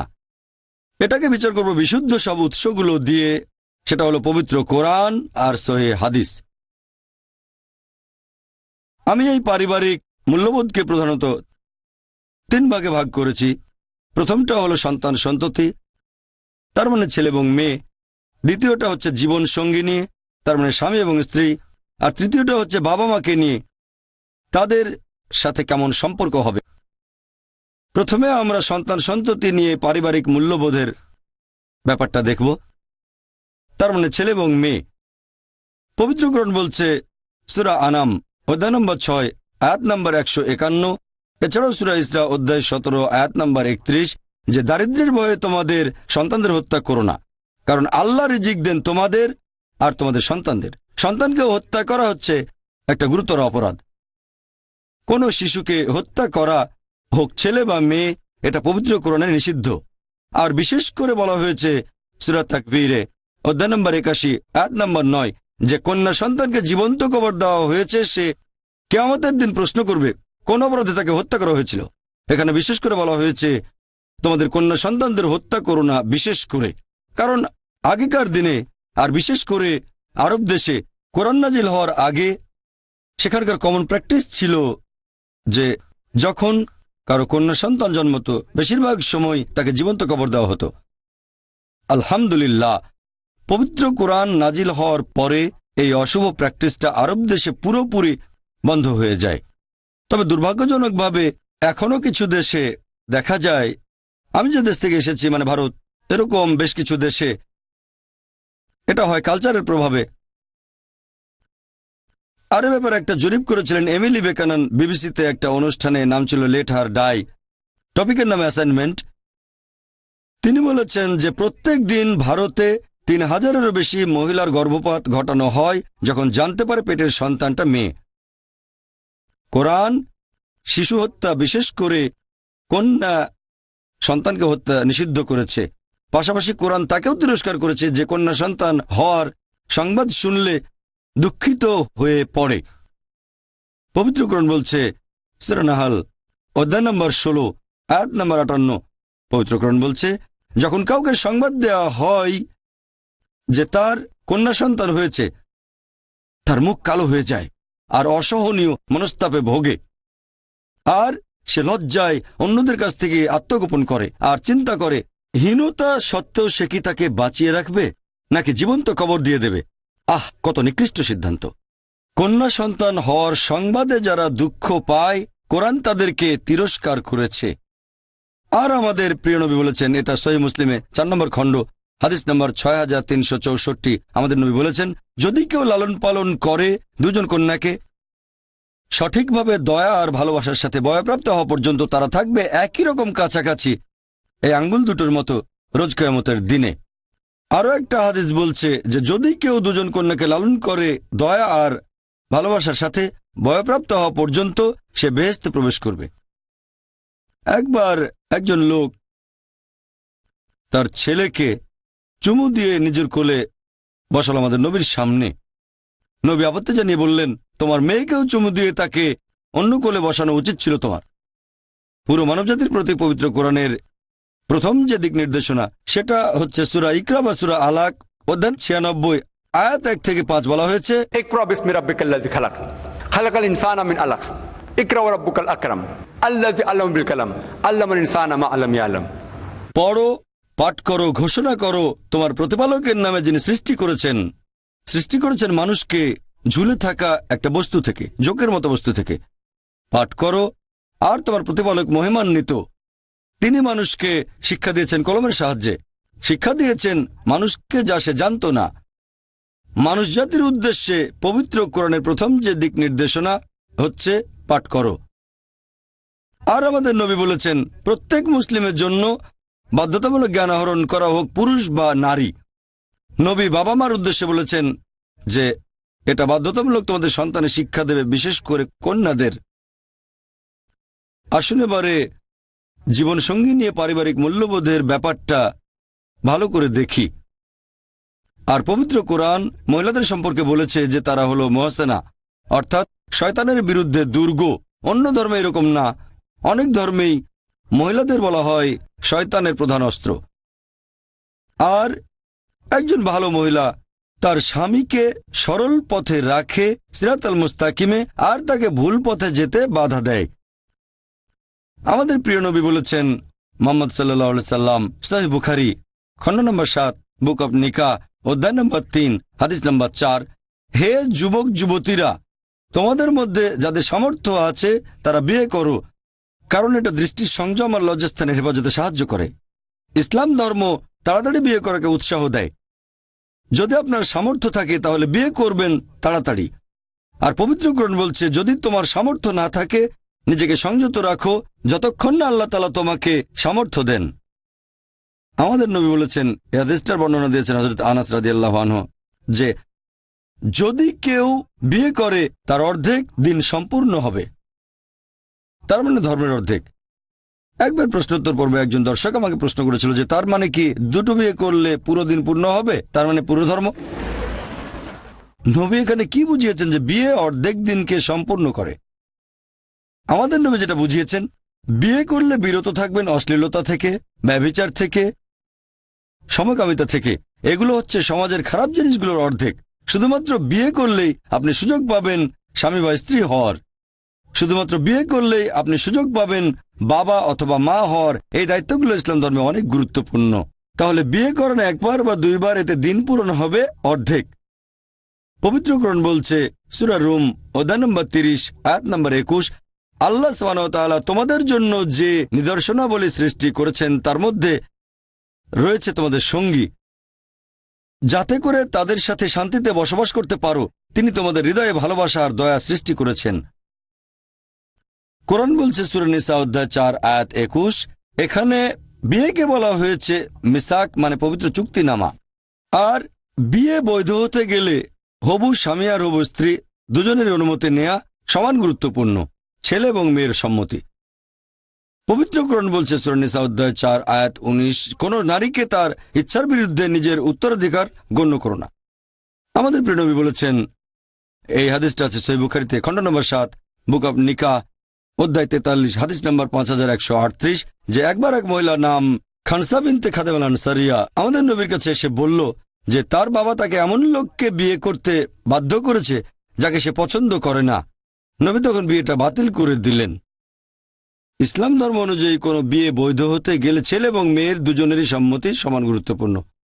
আর ইসলাম ধর্মে আমরা মহিলাদের গতানুগতিকভাবে সম্বোধন করতে চাই না, যেভাবে ইংরেজি ভাষায় বলা হয় হাউস ওয়াইফ। এখানে তো হাউজের সাথে তার বিয়ে হয়নি যে হাউস ওয়াইফ বলে রাখতে হবে, কারণ হাউস ওয়াইফ মানে হাউজের ওয়াইফ। আমরা মুসলিমরা মহিলাদের বলি হোম মেকার, কারণ তারা হোম মেক করে, তারা ঘর সৃষ্টি করে। বিয়ে করেছে সমান অধিকারের আরেকজনকে। ইসলাম ধর্মে পুরুষ এবং মহিলা সবাই সমান। সমান মানে এই না যে সবকিছু একই রকম। পবিত্র কোরআন বলছে সূরা বাকারা অধ্যায় নম্বর 2 আয়াত নম্বর 228, যে নারীদের তেমনি অধিকার আছে যেমন অধিকার আছে তাদের উপর পুরুষদের, তবে নারীদের উপর পুরুষদের মর্যাদা আছে।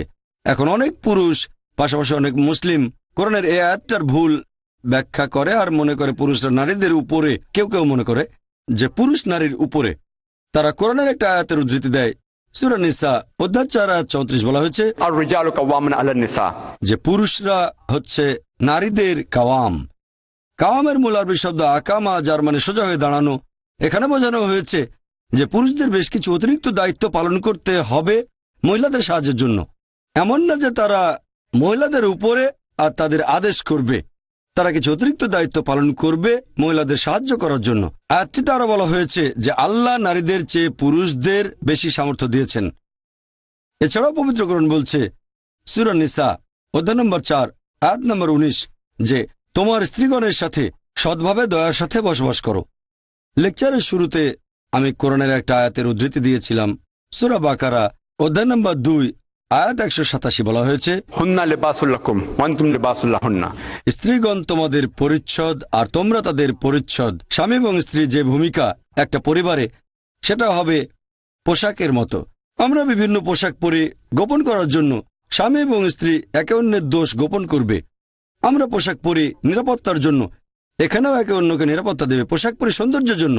স্বামী এবং স্ত্রী একে অন্যকে সুন্দর করে তুলবে। সম্পর্কটা হাত এবং হ্যান্ড গ্লাভসের মতো। আর ইসলাম অনুযায়ী একটা পরিবারে জীবিকা উপার্জনের দায়িত্ব হচ্ছে পুরুষদের। ইসলাম অনুযায়ী কোনো পরিবারে একজন মহিলাকে উপার্জনের জন্য কাজ করতে হবে না। বিয়ে হওয়ার আগে সেই মহিলার দায়িত্ব থাকে তার বাবা অথবা ভাইয়ের, আর বিয়ের পরে দায়িত্ব থাকে স্বামী এবং ছেলের উপর। তারাই সেই মহিলার থাকা, খাওয়া, পোশাক ইত্যাদির ব্যয়ভার বহন করবে। সেই মহিলাকে উপার্জনের জন্য কাজ করতে হবে না। সেই অর্থনৈতিকভাবে অনেক সিকিউরড ইসলাম ধর্ম অনুযায়ী পুরুষদের চেয়ে। তবে মহিলা যদি কাজ করতে চায় অর্থনৈতিক সমস্যার কারণে করতে পারে, তবে পরিবেশটা হবে ইসলামিক আর সেই কাজটা হবে ইসলামিক শরিয়া অনুযায়ী অনুমোদিত।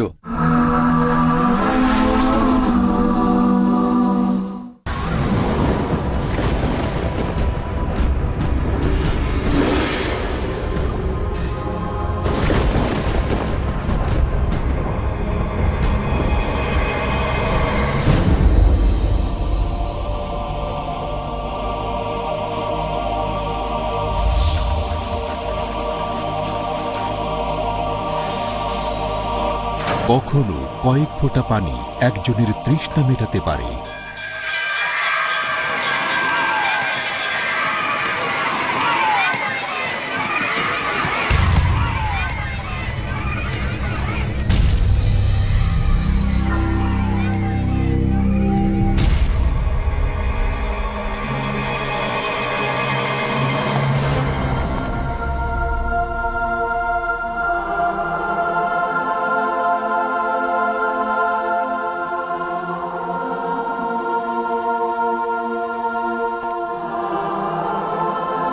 কখনো একটি সাহায্যের হাত মানুষের মুখে হাসি ফোটাতে পারে। আমাকে খেলনাটা একটু দাও না, দাও না, দাও না। না, দেব না, দেব না, দেব না।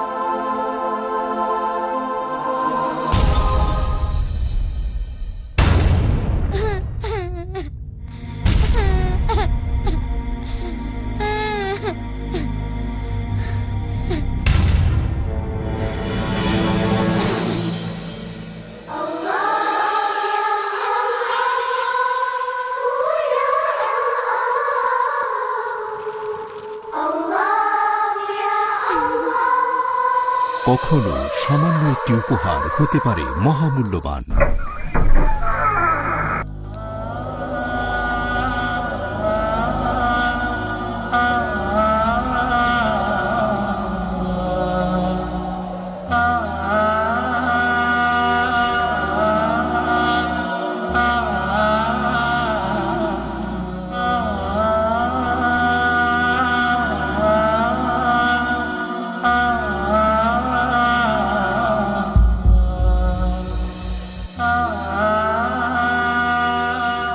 কখনো একটি জীবন দর্শন মানুষের মনে জাগাতে পারে আশার আলো।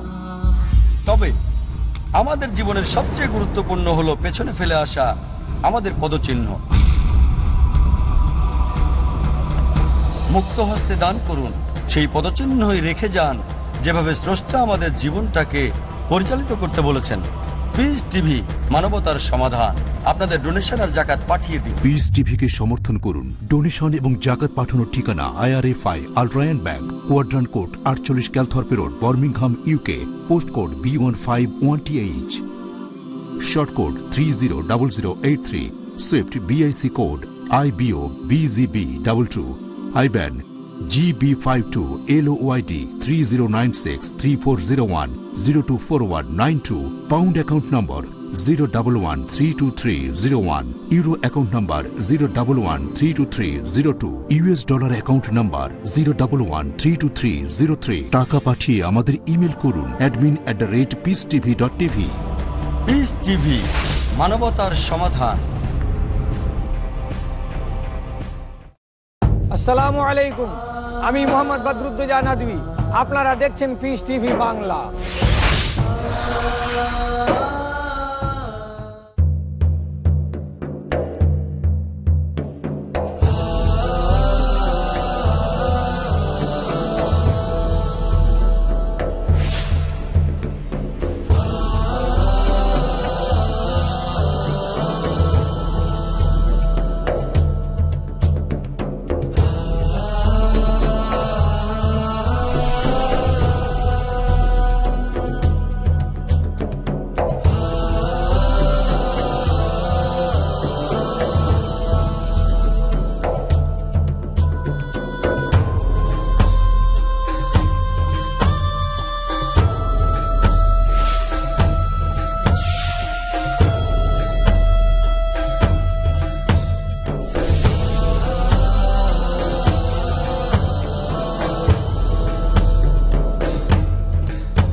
পিস টিভি বাংলা, মানবতার সমাধান।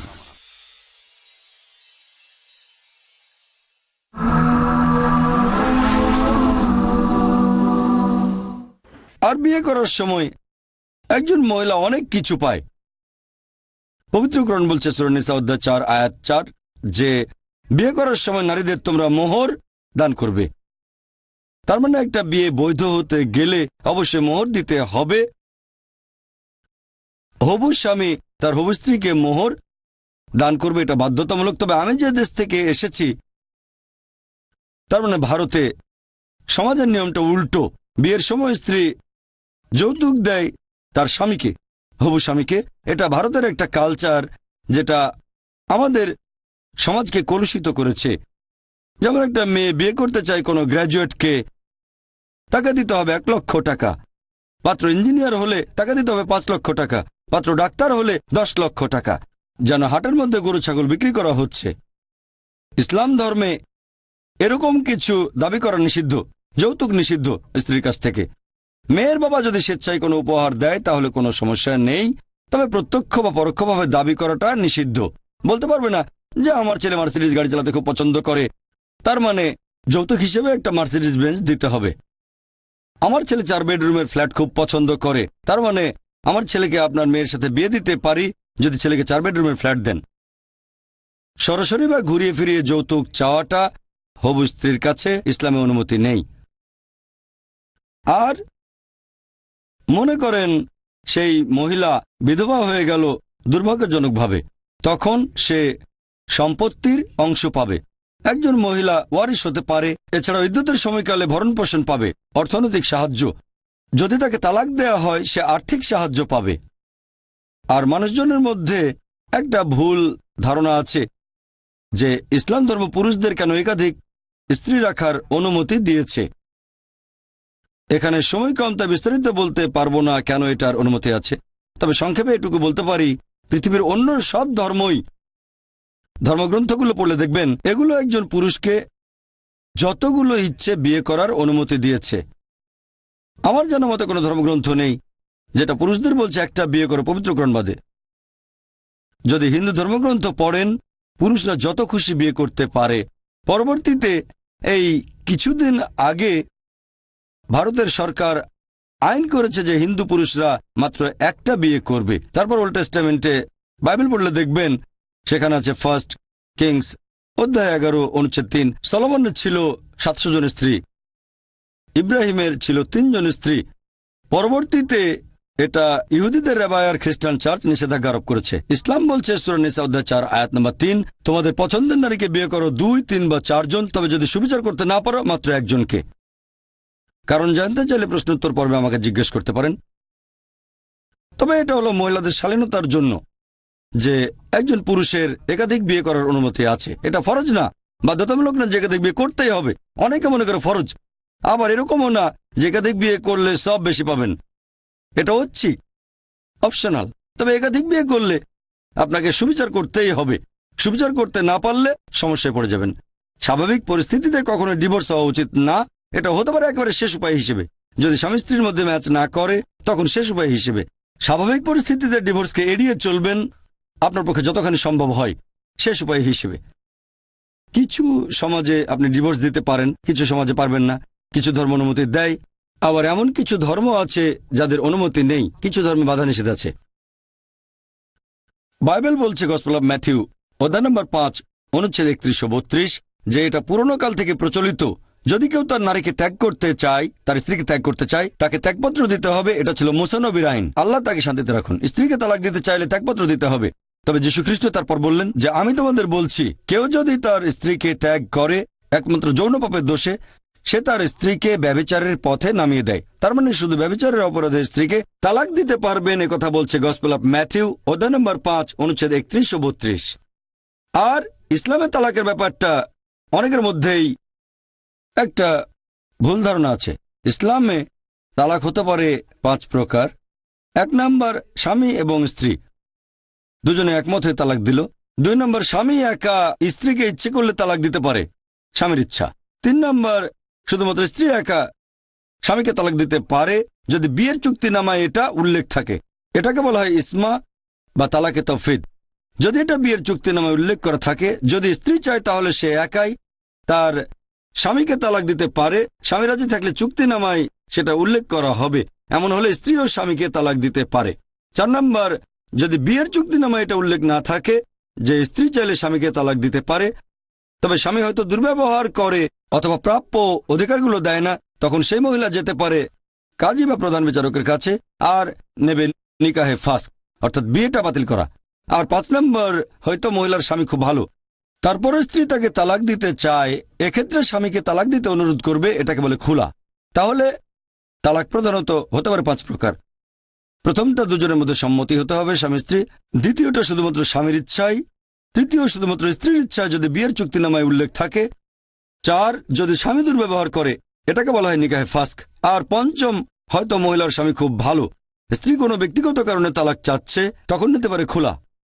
আসুন এবার আমরা দেখব বাবা এবং মায়ের ব্যাপারটা। ইসলামে বাবা মার গুরুত্ব। বাবা এবং মা আল্লাহর কাছে ইবাদত করার ঠিক পরেই আল্লাহ তাআলা পবিত্র কোরআনে বলেছেন সূরা ইসরা অধ্যায় নম্বর 17 আয়াত 23 ও 24 যে আমি তোমাদের আদেশ দিয়েছি যে তোমরা আল্লাহ ব্যতীত অন্য কারো উপাসনা করবে না আর তোমাদের বাবা মাকে শ্রদ্ধা করবে। যদি তাদের একজনও অথবা তারা দুজনেই বৃদ্ধ হয়ে যায়, তাদের ধমক দিয়ে কথা বলো না, তাদের উপর বিরক্ত হয়ে উফ শব্দটা বলো না, বরং তাদের প্রতি তোমার নম্রতার পাখা অবনমিত করো, তাদের সম্বোধন করো সম্মানের সাথে, আর আল্লাহর কাছে দোয়া করো যে তাদের দয়া করো যেভাবে তারা আমাদের শৈশবে লালন করেছিলেন। তাহলে বাবা মা বয়স্ক হয়ে গেলেও তাদের ধমক দিয়ে কথা বলো না, এমনকি উফ শব্দটাও করো না। পবিত্রকরণ বলছে সূরা আনাম অধ্যায় নম্বর 6 আয়াত নম্বর 151 যে বাবা মার সাথে সদ্ব্যবহার করো। পবিত্রকরণ বলছে সূরা লোকমান অধ্যায় 31 আয়াত 14 যে আমি মানুষকে নির্দেশ দিয়েছি বাবা মার সাথে সদ্ব্যবহার করতে। অনেক যন্ত্রণা ভোগ করে মা তোমাদের গর্ভে ধারণ করে আর 2 বছর বয়সে দুধ ছাড়ানো হয়। কোরআন বলছে সূরা আহকাফ অধ্যায় নম্বর 46 আয়াত নম্বর 15 যে আমি মানুষকে নির্দেশ দিয়েছি বাবা মার সাথে সদ্ব্যবহার করবে। মা অনেক কষ্টে গর্ভে ধারণ করে আর অনেক কষ্টে সন্তানকে জন্ম দেয়। আমাদের প্রিয় নবী বলেছেন, এটা আছে ইবনে মাজা, এছাড়াও পাবেন মাসনাদ আহমেদে, যে মায়ের পায়ের তলায় রয়েছে সন্তানের বেহেশত। তার মানে এনা যে মা কাদায় হেঁটে গেল আর সেটা বেহেশত হয়ে গেল, এর মানে যদি আপনার মাকে ভালোবাসেন, তাকে শ্রদ্ধা করেন, তার সাথে ভালো ব্যবহার করেন, তাহলে আপনি ইনশাআল্লাহ আল্লাহ চাইলে বেহেশতে যেতে পারেন। আমাদের নবী বলেছেন, এটা আছে সহিহ বুখারীতে খণ্ড নম্বর 8 বুক অব আদাব বুক অব ম্যানার্স অধ্যায় নম্বর 2 হাদিস নম্বর 2। এক লোক নবীর কাছে এসে জিজ্ঞেস করল যে এই পৃথিবীতে সবচেয়ে বেশি ভালোবাসার সাহচর্য কার প্রাপ্য? তখন নবী বললেন তোমার মা। লোকটা জিজ্ঞেস করলো তারপর কাকে? নবী আবার বললেন তোমার মা। লোকটা তৃতীয়বার জিজ্ঞেস করলো এরপর কাকে? তখন নবী আবার বললেন তোমার মা। লোকটা চতুর্থবার জিজ্ঞেস করলো তারপর কাকে? তখন নবী উত্তরে বললেন তোমার বাবা। তার মানে যদি ভালোবাসার সাহচর্যের কথা বলেন বাবা মার প্রতি, আমাদের প্রিয় নবীর হাদিস অনুযায়ী 75% পাচ্ছেন মা আর 25% বাবা। তার মানে 3 ভাগ পাচ্ছেন মা আর 1 ভাগ পাচ্ছেন বাবা। এক কথায় মা পাচ্ছেন গোল্ড মেডেল, পাচ্ছেন সিলভার মেডেল, পাচ্ছেন ব্রোঞ্জ মেডেল, আর বাবাকে শুধু সান্ত্বনা পুরস্কার নিয়ে সন্তুষ্ট থাকতে হচ্ছে। ইসলাম অনুযায়ী কোনো লোক যদি মারা যায় তার সম্পত্তি ওয়ারিসদের মধ্যে ভাগ করা হবে আল্লাহ সুবহানাহু ওয়া তাআলার নির্দেশিত আইন অনুযায়ী। এটা আছে সূরা নিসা অধ্যায় নম্বর 4 আয়াত 11 ও 12, যে সন্তানদের মধ্যে সম্পত্তি ভাগ করার সময় একজন পুত্র একজন কন্যার চেয়ে দ্বিগুণ পরিমাণ সম্পদ পাবে। তার মানে মেয়ে পাবে ছেলের অর্ধেক সম্পত্তি। মাত্র একজন কন্যা থাকলে সে পাবে অর্ধেক, 2 বা ততোধিক থাকলে তারা পাবে 2/3, আর তার বাবা মা প্রত্যেকে পাবে 1/6। সে নিঃসন্তান হলে মা পাবে 1/3 যাবতীয় দেনা শোধ করার পর। সূরা নিসার 12 নম্বর আয়াত বলছে তোমার স্ত্রীর পরিত্যক্ত সম্পদ থেকে তুমি পাবে অর্ধেক যদি সন্তান না থাকে, আর সন্তান থাকলে 1/4, আর তোমার পরিত্যক্ত সম্পদ থেকে স্ত্রী পাবে 1/4 যদি সন্তান না থাকে, সন্তান থাকলে পাবে 1/8। অনেকে এই নিয়মটাতে আপত্তি জানায় যে একজন মহিলা কেন সবসময় একজন পুরুষের তুলনায় অর্ধেক সম্পত্তি পাবে। সবসময় এটা হয় না, আগেও বলেছি। যেমন বাবা মায়ের ক্ষেত্রে দুজনেই সমান সম্পত্তি পাবে যদি তার সন্তান থাকে। যদি সন্তান না থাকে, লোকটা মারা যায়, ধরেন একজন মহিলা মারা গেল, তার কোনো সন্তান নেই, তাহলে স্বামী পাবে অর্ধেক, বাবা পাবে 1/6 আর মা পাবে 1/3। তার মানে এখানে মা দ্বিগুণ পরিমাণ সম্পদ পাচ্ছে বাবার তুলনায়। বাবার চেয়ে মা দ্বিগুণ সম্পদের অধিকারী হচ্ছেন। তাহলে কিছু ক্ষেত্রে মহিলার পুরুষের দ্বিগুণ পায়, তবে বেশিরভাগ ক্ষেত্রে তারা পায় একজন পুরুষের অর্ধেক। আর এর কারণ হচ্ছে যেহেতু ইসলাম অনুযায়ী পরিবারে অর্থ উপার্জনের দায়িত্ব থাকে পুরুষদের উপর, তাই আল্লাহ তাআলা পুরুষদের উপর অতিরিক্ত বোঝা চাপিয়ে দিতে চাননি। যেমন ধরেন কেউ মারা যাওয়ার পরে তার সম্পত্তি ভাগ করা হচ্ছে, মারা যাওয়ার পরে প্রথমে তার সম্পত্তি থেকে দেনা শোধ করা হলো, মনে করেন তারপর 1.5 লক্ষ টাকা অবশিষ্ট থাকলো সন্তানদের জন্য, আর ধরেন তার 1 ছেলে 1 মেয়ে। এখানে ছেলে পাবে 1 লক্ষ টাকা আর মেয়ে পাবে 50,000 টাকা। এখন কোনটা ভালো হবে আপনারাই বলেন, যে 1 লক্ষ টাকা নিয়ে 80-90 হাজার টাকা খরচ করবেন পরিবারের পেছনে, আত্মীয় স্বজনদের পেছনে, নাকি এটা যে 50,000 টাকা পেলেন তার পুরোটাই আপনার কাছে থাকবে, সেখানে কোনো প্রয়োজন হলে 1 টাকা খরচ করতে হবে না। ইসলাম অনুযায়ী তো এটা পুরুষের দায়িত্ব। আর ভালো করে দেখলে বুঝবেন যে উত্তরাধিকারের ক্ষেত্রেও মহিলারা অনেক সুবিধাজনক অবস্থানে আছে। লেকচার শেষ করার আগে কোরআনের একটা আয়াতের উদ্ধৃতি দেব। সূরা নিসা অধ্যায় নম্বর 4 আয়াত 135, যে ইয়া আইয়ুহাল্লাযীনা আমানু, হে মুমিনগণ, তোমরা ন্যায় বিচারে দৃঢ় প্রতিষ্ঠিত থাকবে। ন্যায় বিচারে দৃঢ় প্রতিষ্ঠিত থাকবে আল্লাহ সুবহানাহু ওয়া তাআলার সাক্ষী হিসেবে, যদিও সেটা যেতে পারে তোমার নিজের বিরুদ্ধে, বাবা মার বিরুদ্ধে, আত্মীয় স্বজনের বিরুদ্ধে, অথবা তোমার আপনজনের বিরুদ্ধে, হোক ধনী বা গরিব। আল্লাহ সবাইকে রক্ষা করেন। আল্লাহ সুবহানাহু ওয়া তাআলার পক্ষে যদি সাক্ষ্য দেন, যদি আল্লাহর নির্দেশগুলো মেনে চলতে চান, তিনি তো রয়েছেন সবার উপরে। যদি সেটা আপনার নিজের বিরুদ্ধেও যায়, অথবা যায় বাবা মার বিরুদ্ধে কিংবা আত্মীয় স্বজনের বিরুদ্ধে, কারণ আল্লাহ সুবহানাহু ওয়া তাআলার ইবাদত করা এটাই ইসলাম ধর্মে সবার উপরে। ওয়া আখিরু দাওয়ানা আলহামদুলিল্লাহি রাব্বিল আলামিন। আপনাকে অনেক ধন্যবাদ ডক্টর নায়েক। আমি আগে ওনার কথা শুনিনি, তবে এখন আমি অবশ্যই ওনার লেকচারগুলো দেখব আর বিশ্লেষণ করার চেষ্টা করব।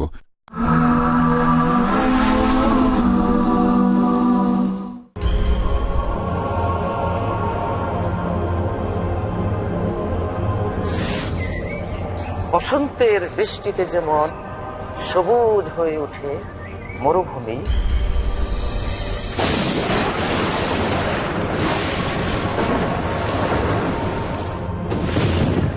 তেমনি জীবন্ত হয়ে ওঠে আল কোরআনের জ্ঞানের ঝর্ণাধারায় মানব হৃদয়।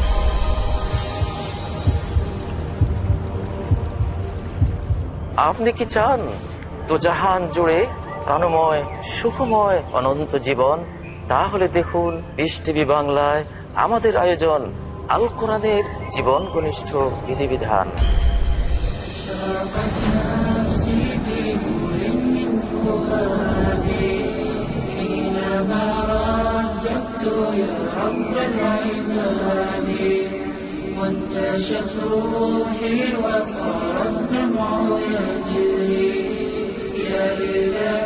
জানেন কত সুন্দরভাবে পবিত্র কোরআন অগণিত জীবনকে আলোকিত করেছে। আল কোরআনের জীবন ঘনিষ্ঠ বিধিবিধান প্রতি বুধবার ও শুক্রবার রাত 10:30টায় বা পুনঃ সম্প্রচার সকাল 9টায় বাংলাদেশে পিস টিভি বাংলায়। Saturdays provide. In Britain, we are facing one big problem, that are you Muslim or British? The space to talk. In India, back home, they ask, are you a Muslim first or Indian first? And we Muslims should know how to reply, how to turn the tables over. The place to knock. Why Trinity cannot be regarded in that sense, Father, Son and Holy Spirit? The opportunity to ask. But even if we agree that what the Christians say, that he was crucified, so if Jesus Christ, peace be upon him, died for 3 days, who controlled the world? That means even God died? The freedom to unmask. So there are various ways which we can prove the argument to be wrong. দেখুন doctor জাকিরের সঙ্গে আলাপ করি প্রতি শনিবার রাত 7:30টায় আর পুনঃ সম্প্রচার সকাল 9:30টায় বাংলাদেশে পিস টিভি বাংলায়। হে মুমিনগণ, আল্লাহকে ভয় করো। হালাল হারাম একমাত্র আল্লাহ পাক করতে পারেন। তোমাদের জন্য মৃত জীবের মাংস ও সোয়ার অবৈধ করা হয়েছে। বিড়ি, তামাক, জর্দা, সিগারেট, গুড় এগুলো হারাম খাদ্য। এই ইমানদারগণ, তোমরা হেদায়েতের পথে থাকলে কেউ পথভ্রষ্ট করতে পারবে না। জ্ঞানের মূল উৎস হচ্ছে আল্লাহর ওহী। তিনি পূর্ব পশ্চিমের মালিক, তিনি ছাড়া কোনো মাবুদ নেই। আল্লাহ যে আইন নাজিল করেছেন তার বিপরীতে কেউ যদি আইন প্রণয়ন করে তো তারা কাফের। হারাম মাল নিয়ে যদি কেউ হাজ করে বা মসজিদ বানায় তা কি বৈধ হবে? জানতে হলে দেখুন ইসলামের শ্রেষ্ঠত্ব প্রতি শুক্রবার রাত 11:30টায় বা পুনঃ সম্প্রচার সকাল 10:30টায় বাংলাদেশে পিস টিভি বাংলায়। The students of Islamic International School welcome all of you. Assalamu alaikum wa rahmatullahi wa barakatuh. Al-Malikul Quddusus Salamul Mu'minul Muhaymin. M-U-S-L-I-M, I'm so blessed to be with him. M-U-S-L-I-M, I'm so blessed to be with them. Don't know about you, I know about me. I'm proud cause I'm rolling Islamically. Everywhere I see, even on TV, people talking trash about the way I be. But what they all hate is if we get great, cause we're the only ones with our heads on straight. Don't ever frown on your head looking down. If you read the Quran, you're the best in the town. M-U-S-L-I-M, I'm so blessed to be with him. M-U-S-L-I-M, I'm so blessed to be with him. Watch Little Wonders at their best. বিস্ময় শিশুরা প্রতি বুধবার সন্ধ্যা 7টায় আর পুনঃ সম্প্রচার সকাল 11টায় বাংলাদেশে piece TV বাংলায়।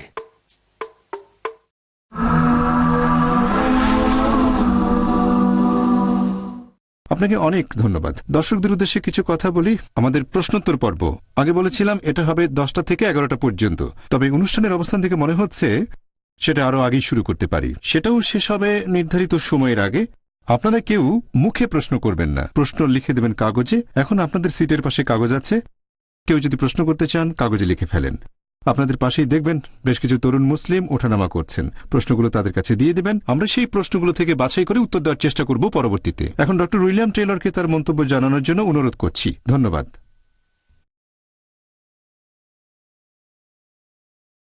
আপনাকে অনেক ধন্যবাদ ডক্টর জাকির। এতক্ষণ আমি বেশ মুগ্ধ হয়ে আপনার বিশ্লেষণধর্মী কথাগুলো শুনলাম। আমাদের সমাজের জন্য এটা খুবই উপকারী হবে, খ্রিস্টান মুসলিম সবাই উপকৃত হবে।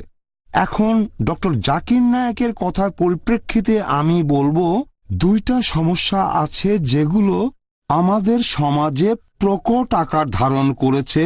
এক নাম্বার, ডিভোর্স। আপনারা হয়তো জানেন ইংল্যান্ডে ডিভোর্সের হার সবচেয়ে বেশি ইউরোপের মধ্যে। আর দুই পরিবারগুলো ভেঙে যাওয়া। আমাদের দুইটা ধর্মের মধ্যেই এগুলোর প্রভাব দেখতে পাওয়া যায়। এ ব্যাপারে আমরা একসাথে কাজ করতে পারি আর হয়তো একটা ফোরামও তৈরি করতে পারি। আমি কয়েকদিন আগে মিশর থেকে এসেছি। সেখানে প্রাচীন একটা কপটিক মঠে গিয়েছিলাম আর সেখানকার কপটিক ধর্মযাজক একটা কথা বলেছিলেন। সেই মঠে সব কাজ হয় তার নির্দেশেই। কথাটা আমাকে বেশ চিন্তায় ফেলে দিয়েছিল। তিনি বলেছিলেন, তোমার জীবন আর মৃত্যু তোমার প্রতিবেশীদের সাথে। এখানে তিনি বিভিন্ন ধর্মের মধ্যকার সৌহার্দ্যের কথা বলেছেন। এটা একটা সমাজের নৈতিকতাকে নির্ধারণ করে। এবার আমি ঈশ্বরের অনুপস্থিতি নিয়ে কথা বলবো, কারণ বর্তমানের পশ্চিমা সমাজে বেশিরভাগ মানুষ এই মনোভাব পোষণ করে। পশ্চিমা দেশগুলোতে বেশিরভাগ মানুষই সর্বশক্তিমান ঈশ্বরের অস্তিত্ব সম্পর্কে একেবারেই উদাসীন। আর এই মনোভাব তাদের দৈনন্দিন জীবনের বিভিন্ন কাজকর্মের উপর প্রভাব ফেলছে। আপনার আশেপাশে ভালো করে দেখলে বুঝতে পারবেন আমাদের প্রায় সবার অবস্থা একই রকম। আমি আশা করছি সামাজিক এই অবক্ষয়ের মধ্যেও আমরা দুইটা আলাদা ধর্মের অনুসারীরা একে অন্যের দিকে সাহায্যের হাত বাড়িয়ে দিতে পারব, হয়তো অদূর ভবিষ্যতে। আর আপনারা দেখবেন ইসলাম আসার আগে আরবের যে অবস্থা ছিল, বর্তমান পশ্চিমা বিশ্বের অবস্থাও অনেকটা সেই রকমই। আর এই বিশ্লেষণধর্মী লেকচারের জন্য আপনাকে অনেক ধন্যবাদ ডক্টর জাকির নায়েক। ধন্যবাদ। আপনাদের আরেকবার বলছি, কেউ যদি প্রশ্ন করতে চান তাহলে কাগজে লিখে আমাদের যে কোনো ভাইয়ের হাতে দেন যারা পাশে হেঁটে বেড়াচ্ছেন। তারপর আমরা যতগুলো সম্ভব উত্তর দেওয়ার চেষ্টা করব। আমি রেভারেন্ড টেলরকে অনুরোধ করব কিছু কথা বলতে, কারণ তিনি চলে যাবেন। ওনার আসলে যাওয়া প্রয়োজন, তাই আপনাকে প্রথমে বলার সুযোগ দিচ্ছি। আপনার সামনে বেশ কিছু প্রশ্ন আছে। আগামী 10 মিনিটে উনি যতগুলো সম্ভব দর্শকদের প্রশ্নের উত্তর দেবেন, কারণ উনি একটু পরে চলে যাবেন। ঠিক আছে? আপনাকে অনেক ধন্যবাদ। এখানে আমি 3টে প্রশ্ন দেখতে পাচ্ছি। প্রথমটা সমকামিতার উপর। আমি এই ব্যাপারে প্রথমে আপনাদের বলছি যৌন সম্পর্কের বিভিন্ন বিষয়ে পবিত্র বাইবেল কি বলছে আর বিভিন্ন খ্রিস্টান সম্প্রদায় কি বলছে। কারণ বাইবেল অথবা খ্রিস্টান সম্প্রদায়ের দৃষ্টিভঙ্গি অনুযায়ী শুধুমাত্র বৈবাহিক অবস্থায় যৌন সম্পর্কের অনুমতি আছে। প্রথমে এই কথাটা আপনাদের বুঝতে হবে, শুধুমাত্র বিয়ে করলেই যৌন সম্পর্কের অনুমতি আছে। বিয়ে ছাড়া কোনো রকমের যৌন সম্পর্ক এটাকে পাপ হিসেবে ধরা হয় পবিত্র বাইবেলে আর বিভিন্ন খ্রিস্টান সম্প্রদায়ে।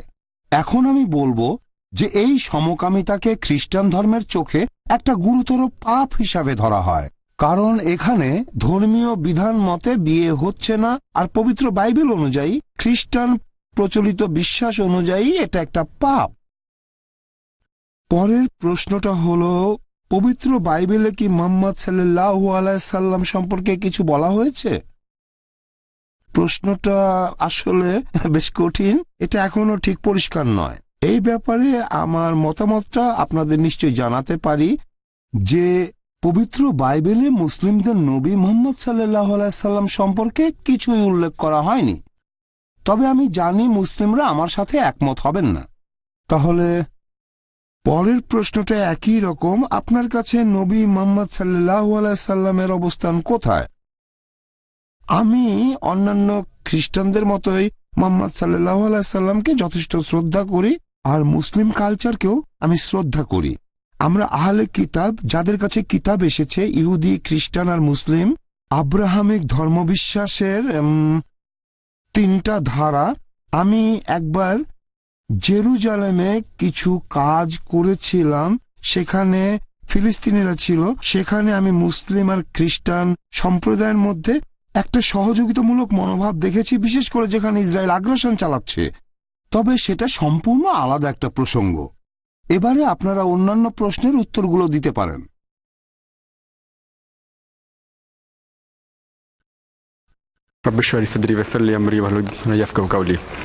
ইসলাম এবং খ্রিস্টান ধর্ম অনুযায়ী যীশুখ্রিস্টের অবস্থান এবং মর্যাদা কেমন ইসলাম হলো একমাত্র খ্রিস্টান ধর্ম যেখানে যীশুখ্রিস্টকে আল্লাহ সুবহানাহু ওয়া তাআলার একজন রাসূল বলে মানাটা বাধ্যতামূলক।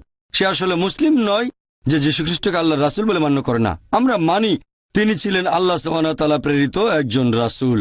আমরা মানি তিনি অলৌকিকভাবে জন্মেছিলেন কোনো পুরুষের হস্তক্ষেপ ছাড়াই। আমরা মানি যে তিনি আল্লাহর নির্দেশে মৃত মানুষকে জীবন দিয়েছেন। আমরা মানি যে তিনি আল্লাহর নির্দেশে জন্মান্ধর কুষ্ঠরোগীদের সুস্থ করে তুলেছিলেন। মুসলিম আর খ্রিস্টানদের এখানে অনেক মিল, তবে আমাদের মধ্যে পার্থক্য আছে। এরকম অনেক খ্রিস্টান ভাই বোন আছে যারা এভাবে বলে যে যীশুখ্রিস্ট নাকি নিজেকে ঈশ্বর বলে দাবি করেছেন। তিনি বলেছেন তিনি নাকি ঈশ্বর। সত্যি বলতে আপনারা যদি বাইবেল পড়েন, গোটা বাইবেলে পরিষ্কার করে বলা একটা অনুচ্ছেদও পাবেন না যেখানে যিশু, আল্লাহ থেকে শান্তিতে রাখুন, নিজেই বলেছেন যে আমি ঈশ্বর বা তোমরা আমার উপাসনা করো। গোটা বাইবেলে পরিষ্কার করে বলা একটা অনুচ্ছেদও পাবেন না যেখানে যীশুখ্রিস্ট তার নিজের মুখে বলেছেন যে আমি ঈশ্বর অথবা আমার উপাসনা করো। সত্যি বলতে বাইবেল পড়লে দেখবেন যীশুখ্রিস্ট তার নিজের মুখে এটা বলেছেন। এটা আছে গসপেল অফ জন অধ্যায় নম্বর 14 অনুচ্ছেদ নম্বর 28, আমার পিতা আমার চেয়ে মহান। তারপর গসপেল অফ জন অধ্যায় নম্বর 10 অনুচ্ছেদ 29, আমার পিতা সবার চেয়ে মহান। গসপেল অফ ম্যাথিউ অধ্যায় নম্বর 12 অনুচ্ছেদ 28, আমি ঈশ্বরের আত্মার সাহায্যে শয়তানকে তাড়িয়ে দিই। গসপেল অফ লুক অধ্যায় নম্বর 11 অনুচ্ছেদ 20, আমি ঈশ্বরের আঙুলের সাহায্যে শয়তানকে তাড়িয়ে দিই। গসপেল অফ জন অধ্যায় নম্বর 5 অনুচ্ছেদ 30, আমি নিজের থেকে কিছুই করতে পারি না, আমি যেমন শুনি তেমন বিচার করি এবং আমার বিচার ন্যায্য, কারণ আমি নিজের ইচ্ছা পূরণ করি না, পিতার ইচ্ছা পূরণ করি। আমার ইচ্ছা নয়, সর্বশক্তিমান আল্লাহর ইচ্ছা। যদি এটাকে আপনি আরবি করেন এটাই তো ইসলাম। আর কেউ যদি বলে আমার ইচ্ছা নয় ঈশ্বরের ইচ্ছা, সে একজন মুসলিম। পবিত্র কোরআন বলছে সূরা আলে ইমরান অধ্যায় নম্বর 3 আয়াত 52, ঈসা আলাইহিস সালাম ছিলেন মুসলিম। তিনি কখনো নিজেকে ঈশ্বর বলেননি, তিনি আসলে বলেছেন ঈশ্বর তাকে পাঠিয়েছেন। যিশু বলেছেন গসপেল অফ জন অধ্যায় নম্বর 14 অনুচ্ছেদ 24, তোমরা যে কথাগুলো শুনছো সেগুলো আমার নয়, বরং এগুলো আমার পিতার যিনি আমাকে পাঠিয়েছেন।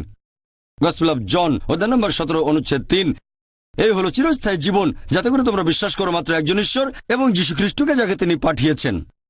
এরপর বুক অফ অ্যাক্টস অধ্যায় নম্বর 2 অনুচ্ছেদ 22, যে ইসরায়েলবাসী শোনো, নাজারেত শহরের যিশু ঈশ্বর অনুমোদিত একজন মানুষ তোমাদের মাঝে, যে অনেক অলৌকিক কাজ করবে, ঈশ্বর তাকে দিয়ে করাবেন এবং তোমরা তা সাক্ষী থাকবে। যিশু নিজেকে ঈশ্বর বলেননি, বাইবেল বলছে ঈশ্বর অনুমোদিত একজন ব্যক্তি অনেক অলৌকিক কাজ করবে, এগুলো ঈশ্বর তাকে দিয়ে করাবেন। যিশুকে একবার প্রশ্ন করা হলো যে ঈশ্বরের একবারে প্রথম নির্দেশটা কি। যিশু তখন বললেন গসপেল অফ মার্ক অধ্যায় 12 অনুচ্ছেদ 29 হিব্রুতে, শোনো হে ইসরায়েলবাসী, ঈশ্বর আমাদের প্রভু কেবলমাত্র একজন।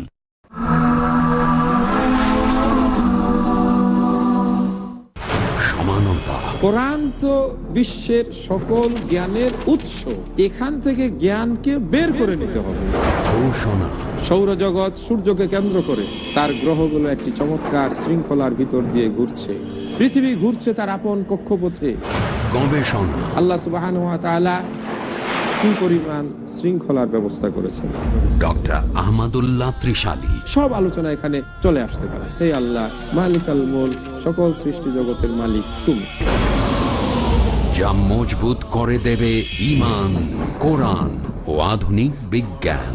প্রতি সোমবার ও মঙ্গলবার রাত 11:30টায় বা পুনঃ সম্প্রচার সকাল 10:30টায় বাংলাদেশে পিস টিভি বাংলায়। সঠিক স্থানে জানাবেন যে কিভাবে আপনি সেখানে দাওয়াতের কাজ করেন, দাওয়াতের ক্ষেত্র কেমন। মানুষের মনের মধ্যে চিরাচরিত একটা প্রয়োজন হলো অন্তরের একটা শান্তি।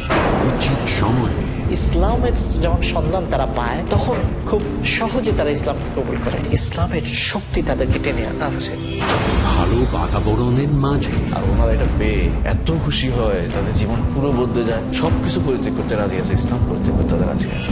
পরিমিত পদ্ধতির সাথে এই জন্য ইউকেতে অনেক জায়গায় দেখা যায় যারা নতুন মুসলমান হয়েছে তারা স্কলার হয়ে আবার ইসলামের নেতৃত্ব দিচ্ছে। জানুন অনেক প্রস্তাবিত নীতিমালা যার দ্বারা কার্যকরীভাবে ইসলামের প্রচার সম্ভব। দেখুন দাওয়াত কোথায় ও কখন, প্রতি বৃহস্পতিবার সন্ধ্যা 5:30টায় বা পুনঃ সম্প্রচার সকাল 6টায় বাংলাদেশে পিস টিভি বাংলায়।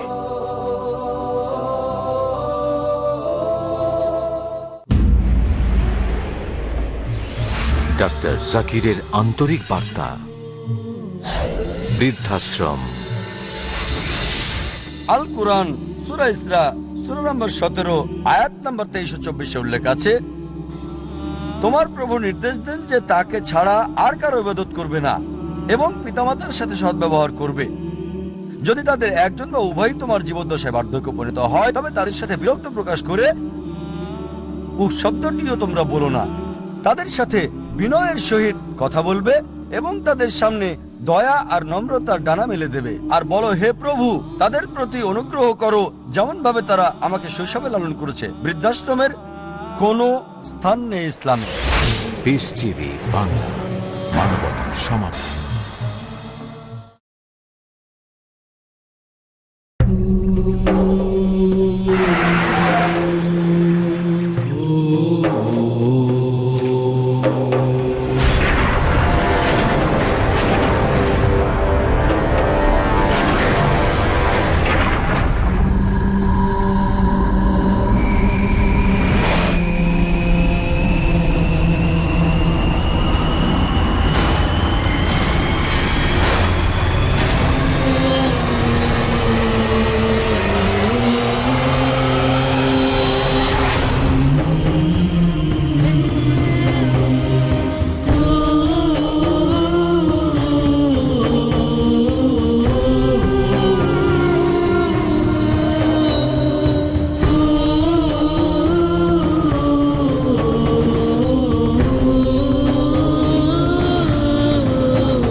Network, the solution for humanity.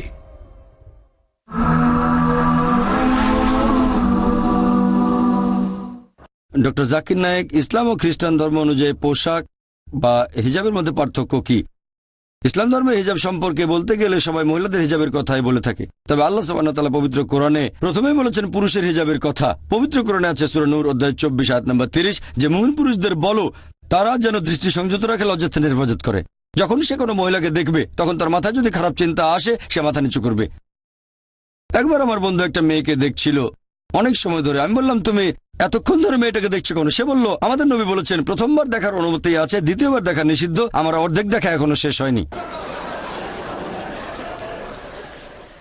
প্রথমবার দেখার অনুমতি আছে এ কথা দিয়ে নবী বুঝিয়েছেন যদি অনিচ্ছাকৃতভাবে কোনো মহিলাকে দেখে ফেলেন তাহলে ইচ্ছাকৃতভাবে তার দিকে তাকাবেন না। এমন না যে 10 মিনিট দেখার পরে পলক ফেলছেন না আর বলবেন এখন প্রথম দেখায় শেষ করতে পারিনি। আর একই ধরনের কথা আছে বাইবেলে গসপেল অফ ম্যাথিউ অধ্যায় নম্বর 5 অনুচ্ছেদ 27 ও 28। যীশু খ্রিস্ট এখানে বলেছেন, এই হলো প্রচলিত আইন, তোমরা কেউ ব্যভিচার করবে না। তবে আমি তোমাদের বলছি, যদি কেউ কোনো মহিলাকে দেখে লালসাপূর্ণ দৃষ্টিতে তখন সে মনে মনে ব্যভিচার করে ফেলেছে।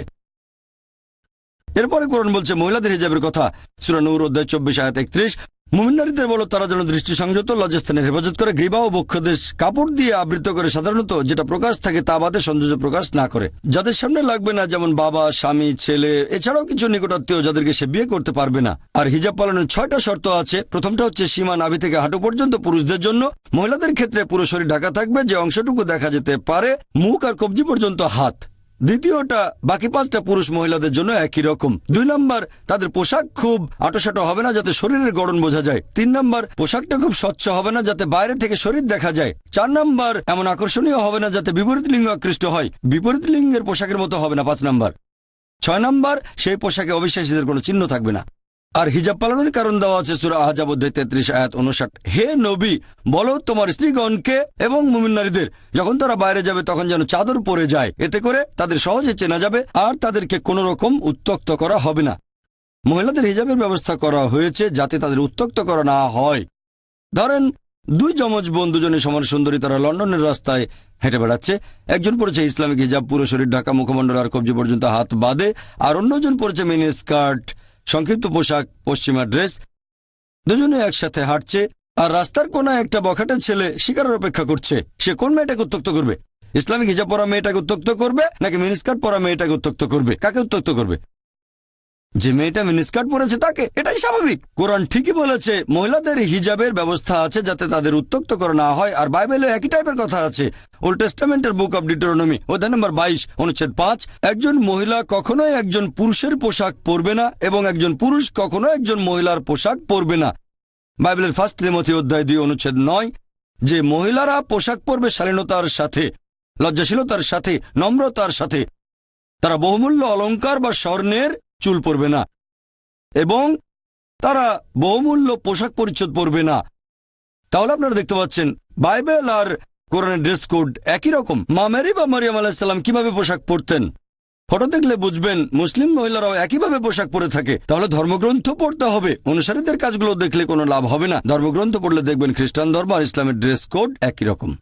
ইসলাম কি নিষ্ঠুর ধর্ম নয়? কেউ চুরি করলে তার হাত কাটা হয়। অন্যদিকে খ্রিস্টান ধর্ম ভালোবাসা আর দয়ার কথা বলে। এখানে পবিত্র কোরআনের একটা রেফারেন্স আছে। ভাই, আপনি যে কথাটা বললেন সেটা আছে পবিত্র কোরআনে সূরা মাইদা অধ্যায় 5 আয়াত নম্বর 38। বলা হয়েছে, একজন চোর হোক পুরুষ বা নারী, তার হাত কেটে ফেলো, এটাই আল্লাহ তাআলার পক্ষ থেকে আদর্শ দণ্ড। ইসলাম ধর্মে একটা ফিলোসফি আছে, কেউ চুরি করবে না। খ্রিস্টান ধর্মে একই ব্যাপার আছে। তবে ইসলাম চুরি নিষেধ করার পাশাপাশি আমাদের দেখিয়ে দেয় যে অবস্থা কিভাবে অর্জন করব, যেখানে কোনো মানুষ চুরি করবে না। ইসলাম ধর্মে জাকাত দেওয়ার নিয়ম আছে যে প্রত্যেক ধনী লোক যাদের সঞ্চয় নিসাব লেভেলের উপরে, সেই লোক প্রতি হিজরি সালে তার সঞ্চয় থেকে 2.5% জাকাত হিসেবে দান করে দেবে। আর দেশের সরকার এদিকে খেয়াল রাখবে যাতে প্রত্যেক মানুষ খাবার খেতে পায় ইত্যাদি। তারপরে যদি কেউ চুরি করে, ইসলামিক শরিয়া বলছে পবিত্র কোরআনে সূরা মাইদা অধ্যায় 5 আয়াত 38 যে একজন চোর হোক পুরুষ বা নারী, তার হাত কেটে ফেলো, এটাই আল্লাহ তাআলার পক্ষ থেকে আদর্শ দণ্ড। লোকে বলতে পারে এটা একটা নিষ্ঠুর আইন, নির্দয় আইন। আমি আপনাদের একটা প্রশ্ন করি যে বর্তমানে আমেরিকা পৃথিবীর মধ্যে সবচেয়ে উন্নত দেশগুলোর একটা। দুর্ভাগ্যের কথা, এখানে অপরাধের মাত্রাটাও অনেক বেশি। যদি আমেরিকা ইসলামিক শরিয়া প্রয়োগ করেন যে প্রত্যেক ধনী লোক তারা জাকাত দেবে, উদ্বৃত্ত সম্পদ থেকে 2.5% দান করে দেবে, আর সরকার দেশের সবার দায়িত্ব নেবে, তারপরে যদি কেউ চুরি করে তাহলে শাস্তি হিসেবে তার হাত কেটে ফেলা হবে। এবার আপনাদের একটা প্রশ্ন করি, এরপরেও কি অপরাধের মাত্রা বেড়ে যাবে? আগের মতোই থাকবে নাকি আমেরিকায় অপরাধ কমে যাবে? কি হবে? অপরাধ কমে যাবে। এটাই প্র্যাকটিক্যাল আইন। আপনারা শরিয়া প্রয়োগ করেন। আপনি বললেন খ্রিস্টান ধর্ম দয়ার কথা বলে। হ্যাঁ, এখানে বলা হয়েছে ঈশ্বর দয়াময়। এমনকি কোরআনেও প্রত্যেক সূরার প্রথমে বলা হয়েছে বিসমিল্লাহির রহমানির রহিম, দয়াময় পরম দয়ালু আল্লাহর নামে শুরু করছি। বাইবেলের শাস্তি হিসেবে হাত কেটে ফেলার কথা বলা হয়েছে, আপনারা হয়তো জানেন না। ওল্ড টেস্টামেন্টে বুক অব ডিউটেরোনমি অধ্যায় নম্বর 25 অনুচ্ছেদ 11 ও 12 বলা হয়েছে, যদি দুজন লোক একে অন্যের সাথে ঝগড়া করে, অন্যের সাথে লড়াই করে, আর যদি একজনের স্ত্রী, যে লোকটা অন্যের কাছে হেরে যাচ্ছে, যদি তার স্ত্রী তাকে সাহায্য করে বিরুদ্ধের লোকটাকে হারিয়ে দেওয়ার জন্য, যদি অন্য লোকের যৌনাঙ্গ ধরে, মানে লজ্জাস্থান, বাইবেল বলছে 12 নম্বর অনুচ্ছেদে সেই মহিলার হাত কেটে ফেলা হবে। সেখানে চোখ দিয়েও কোনো দয়া দেখিও না। তাহলে বাইবেলও হাত কেটে ফেলার কথা আছে। দুই লোকের ঝগড়ার সময়ে একজনের স্ত্রী যদি তাকে সাহায্য করে, বাইবেল সেই স্ত্রীর হাত কেটে ফেলতে বলছে। ডিউটেরোনমি অধ্যায় নম্বর 25 অনুচ্ছেদ 11 ও 12। আর ইসলাম দয়া দেখানোর পাশাপাশি ন্যায় বিচারও করে। খেয়াল রাখা হয় যাতে সংশ্লিষ্ট সবাই সুবিচার পায়। যে লোক একটা অপরাধ করেছে সেজন্য শাস্তি পেলে কাজটা আর কখনো করবে না, আর যার উপরে অপরাধ করা হয়েছে আল্লাহ খেয়াল রেখেছেন সেজন্য সুবিচার পায়। পরে ইনশাল্লাহ একটু পরে আবার আসছি। রেভারেন্ড টেলর আসলে উনার মাকে স্টেশন থেকে আনতে যাবেন, তাই আমি তাকে অনুরোধ করব কয়েকটা প্রশ্নের উত্তর দিতে। উনি অনেক প্রশ্ন পেয়েছেন, হয়তো 2-3টার বেশি বলতে পারবেন না। এই অনুষ্ঠানে আসার জন্য আর আমাদের সাহায্য করার জন্য ওনাকে অনেক অনেক ধন্যবাদ। Thank you reverend. আমি আসলে এখন সন্তানের দায়িত্ব পালন করতে যাচ্ছি। স্টেশন থেকে আমার মাকে আনতে যাব। এই কাজই আমাকে স্বর্গে নিয়ে যাবে, যেহেতু আমি আমার মায়ের দেখাশোনা করছি। পারিবারিক মূল্যবোধ। যারা আমাকে প্রশ্ন পাঠিয়েছেন তাদের সবাইকে অনেক ধন্যবাদ। আর আমিও খুব খুশি হতাম যদি সবগুলো প্রশ্নের উত্তর আমি দিতে পারতাম। তবে সময় কম, তাই 3টা প্রশ্নের উত্তর দিচ্ছি। প্রশ্নগুলো আলাদা আলাদা বিষয়ের উপর। প্রথম প্রশ্নটা বাস্তবধর্মী, সবার আগে এটার উত্তর দিচ্ছি। প্রশ্নটা যে বাইবেলের অরিজিনাল ম্যানুস্ক্রিপ্ট গ্রিক ভাষায় লেখা কেন? যীশু খ্রিস্ট তো অ্যারামাইক ভাষায় কথা বলতেন, একটু ব্যাখ্যা করেন। এর কারণ হল বাইবেলের নিউ টেস্টামেন্ট এটা লেখা হয়েছিল গ্রিক ভাষায়, পাশাপাশি অ্যারামাইক আর সিরিয়াক ভাষায়। এরকম বিভিন্ন ভাষায় বাইবেল লেখা হয়েছে যাতে মানুষ সে সম্পর্কে জানতে পারে। অ্যারামাইক ছিল তখনকার দিনে ছোট্ট একটা সম্প্রদায়ের ভাষা। তবে আপনি যদি রোমান সাম্রাজ্যের সবার কাছে পৌঁছে দিতে চান ভূমধ্য সাগরীয় অঞ্চলে, সেখানে প্রচলিত ভাষা গ্রিক, তাই এটাই ব্যবহার করা হয়েছে। তবে এই বাইবেলেও কিছু কিছু কথা অ্যারামাইক ভাষাতেই আছে, যেমন যিশু বলেছিলেন আল্লাই আল্লাই লামা সাবাক সাবাক তানি, এরকম বিভিন্ন কথা। এগুলো বাইবেলে অ্যারামাইক ভাষাতেই সংরক্ষিত আছে। এর পরের প্রশ্নটা রাজনৈতিক দৃষ্টিকোণ থেকে বেশ গুরুত্বপূর্ণ, কারণ এখানে কসোভোর কথা বলা হয়েছে। প্রশ্ন করা হয়েছে বসনিয়ার মতো গণহত্যা এখন কসোভোতেও সংঘটিত হচ্ছে। এই গণহত্যা বন্ধ করার ব্যাপারে খ্রিস্টান বিশ্ব আর পশ্চিমা সভ্য সমাজ কি কোনো রকম পদক্ষেপ নিচ্ছে? আমি এই প্রশ্নের উত্তর ইরাকের প্রসঙ্গটা আনব।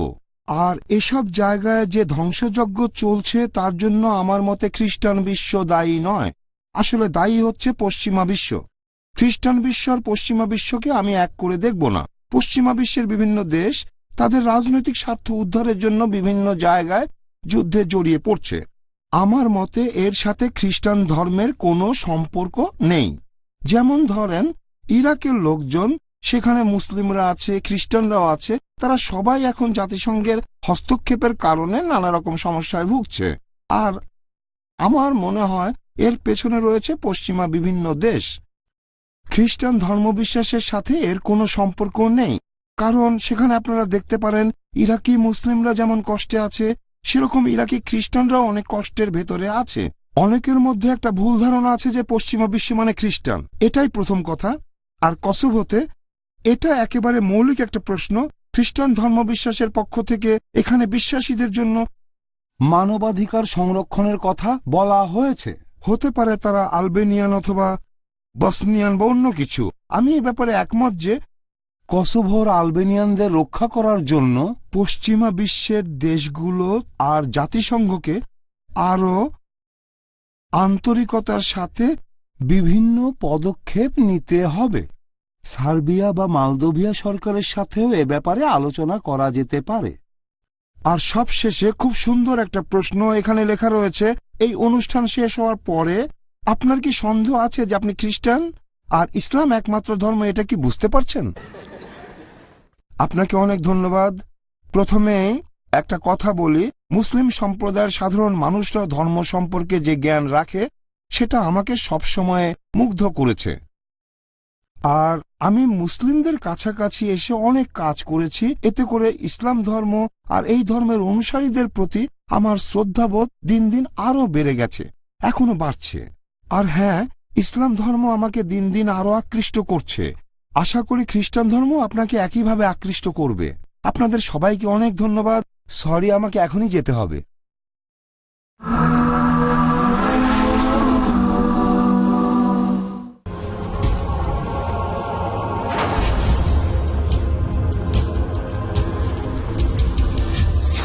আকাশের রংধনু আমরা জীবনে বহুবার উপভোগ করেছি।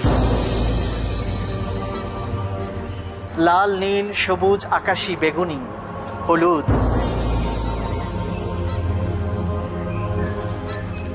নানা রঙের সমাহার আমরা দেখেছি রংধনু।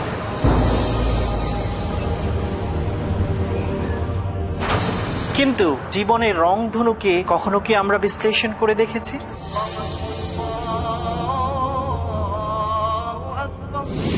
আমরা জীবনের উত্থান পতন, চড়াই উতরাই, আনন্দ বেদনা, ক্ষোভ হতাশা সম্পর্কে বিস্তারিত জানার চেষ্টা করব। দেখুন জীবনের রংধনু কেবলমাত্র পিস টিভি বাংলায়।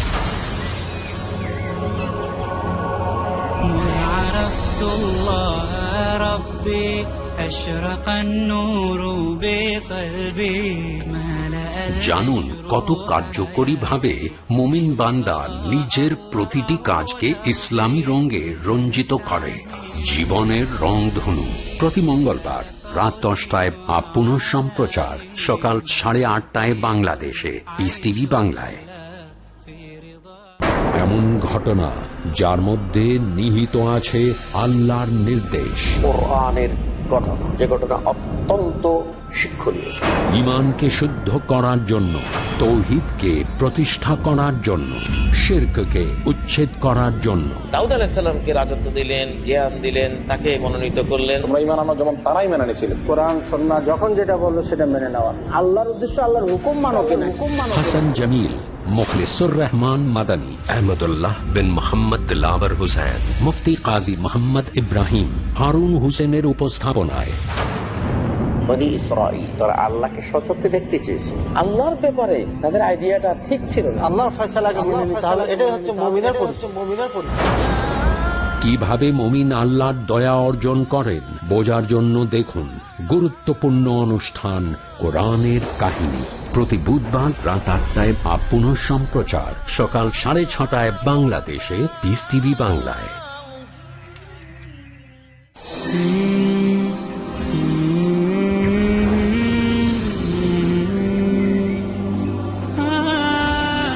ইসলামী শরিয়ার রয়েছে সুনির্দিষ্ট সমহান লক্ষ্য, উদ্দেশ্য ও নীতিমালা।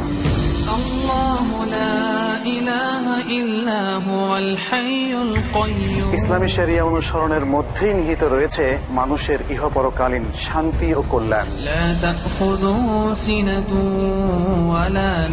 আপনি কি ইসলামী শরিয়ার সেই সব মহান লক্ষ্য, নীতিমালা ও কল্যাণকর দিকগুলো জানতে চান?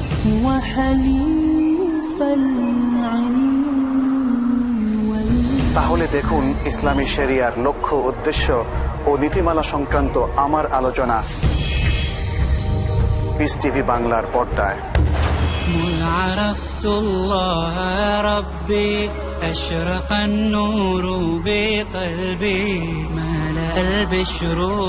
জানুন সেই আদর্শ নীতিমালা যা মানবতার সব সমস্যার সমাধান করে দিল। ইসলামী শরিয়ার নীতিমালা প্রতি সোমবার ও মঙ্গলবার রাত 9:30 বা পুনঃ সম্প্রচার সকাল 8টায় বাংলাদেশে পিস টিভি বাংলায়। পরিচর্যা ছাড়া কোনো জিনিসই তার সৌন্দর্যতা টিকে রাখতে পারে না। ঠিক তেমনই ঈমান ও আমলের পরিচর্যা ছাড়া একজন মুমিনও তার লক্ষ্য উদ্দেশ্যে বুঝতে পারে না। শাইখ আখতার মাদানী। আসুন রসুল সাল্লাল্লাহু আলাইহি সাল্লামের রেখে যাওয়া বাণী শ্রবণের মাধ্যমে নিজের ঈমান তাজা করুন এবং রিয়াদুস সালেহিনের দর্শে আমার সাথে থাকুন। দেখুন রিয়াজুস সালেহিন প্রতি সোমবার ও বুধবার সন্ধ্যা 6টায় বা পুনঃ সম্প্রচার দুপুর 12টায় বাংলাদেশে পিস টিভি বাংলায়।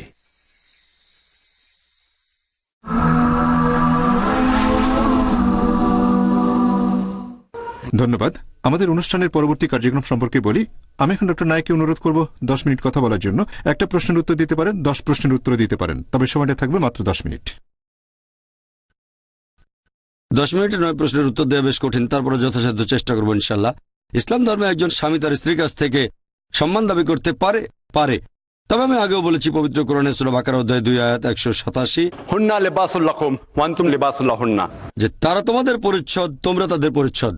স্ত্রী তার স্বামীর পরিচ্ছদ, স্বামী তার স্ত্রীর পরিচ্ছদ। একইভাবে স্বামীও তার স্ত্রীর আবেগ অনুভূতিকে সম্মান করবে। স্বামী স্ত্রী দুজনে একে অন্যকে সম্মান করবে। একজন মুসলিম পুরুষকে একাধিক বিয়ে করতে পারে, যদিও একজন স্ত্রীকে নিয়ে সচ্ছলভাবে থাকার কোনো রকম সামর্থ্য নেই। আসলে এক একজনের কাছে সচ্ছলতা জিনিসটা এক এক রকম। কেউ বলতে পারে যে সচ্ছলতা বলতে আমি বুঝি 5 বেডরুমের একটা অ্যাপার্টমেন্ট, তারপর একটা মার্সিডিজ গাড়ি। সচ্ছলতা জিনিসটা আপেক্ষিক। পবিত্র কোরআন যেটা বলছে সূরা নিসা অধ্যায় 4 আয়াত নম্বর 3, পছন্দের নারীকে বিয়ে করো 2, 3 বা 4 জন, তবে সুবিচার করতে না পারলে একটা বিয়ে করো। এখানে শর্ত হলো সুবিচার করতে হবে। ধরেন আপনার একটা মার্সিডিজ গাড়ি আছে আর আপনি ঠিক করলেন যে 2টো বিয়ে করবেন। মার্সিডিজটা বিক্রি করে দেন, 2টো টয়োটা কিনে 2 স্ত্রীকে আপনি দিয়ে দেন। 5 রুমের ফ্ল্যাট বেচে দেন, 2টো 2 রুমের ফ্ল্যাট কিনে প্রত্যেক স্ত্রীকে একটা করে দিয়ে দেন, অথবা 2জন স্ত্রীকে 5 বেডরুমের ফ্ল্যাটে রাখেন। এখানে শর্ত সুবিচার করতে হবে। সচ্ছলতা জিনিসটা আপেক্ষিক। ব্যাপারটা এমন না যে সচ্ছলতা মানে আপনি বলতে চাচ্ছেন একটা নির্দিষ্ট সম্পদ থাকতে হবে, তাহলে তো গরিব লোকেরা একাধিক বিয়ে করতে পারবে না। এটা কোনো শর্ত না। আমি শিওর মুসলিমরা মানবে যে আল্লাহর কাছে একমাত্র গ্রহণযোগ্য দিন ইসলাম। আর এটা বলা ঠিক হবে না যে কোনো ধর্মই খারাপ না। আমিও একমত। পবিত্র কোরআন বলছে সূরা আলে ইমরান অধ্যায় 3 আয়াত নম্বর 19, ইন্নাদ-দীনা ইনদাল্লাহিল ইসলাম। আল্লাহ সুবহানাহু ওয়া তাআলার কাছে একমাত্র গ্রহণযোগ্য দিন হচ্ছে ইসলাম। আমি সম্পূর্ণ একমত। যদি কেউ বলে যে কোনো ধর্মই খারাপ না আর সেখানে থেমে যায়, আমি মেনে নেব না। মুসলিম হিসেবে আমি সেটা মানব না। কারণ সূরা আলে ইমরান অধ্যায় 3 আয়াত নম্বর 64, তাআলু ইলা কালিমাতিন সাওয়াইন বাইনানা বাইনাকুম। এসো সেই কথায় যে আমাদের ও তোমাদের মধ্যে এক। আমি এখানে বলতে পারি যে সব ধর্মই ভালো কথা বলে, কারণ সব ধর্মই ভালো খারাপ দুটো জিনিসই শেখায়, ইসলাম বাদে। ইসলাম শুধু ভালোটা শেখায়।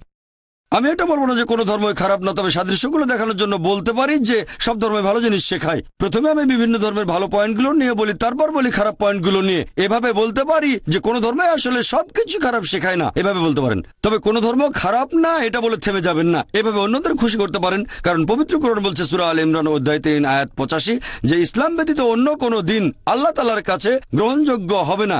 যদি কেউ ইসলাম বাদে অন্য কোনো ধর্ম অনুসরণ করে সেটা শেষ বিচারের দিনে আল্লাহর কাছে গ্রহণযোগ্য হবে না।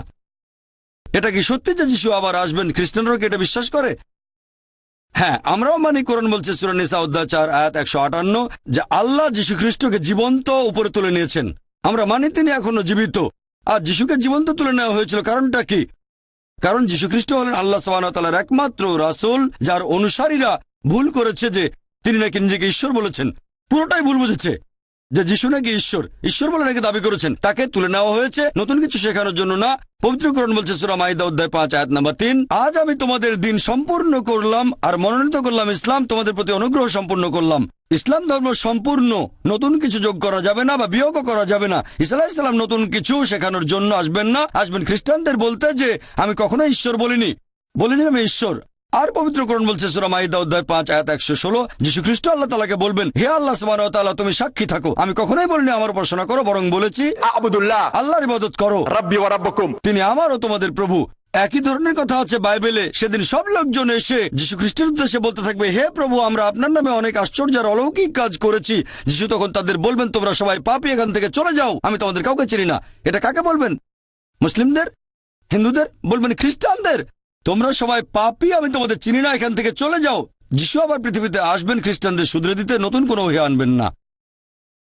বাইবেল কি মুহাম্মদ সাল্লাল্লাহু আলাইহি ওয়াসাল্লাম সম্পর্কে কিছু বলেছে?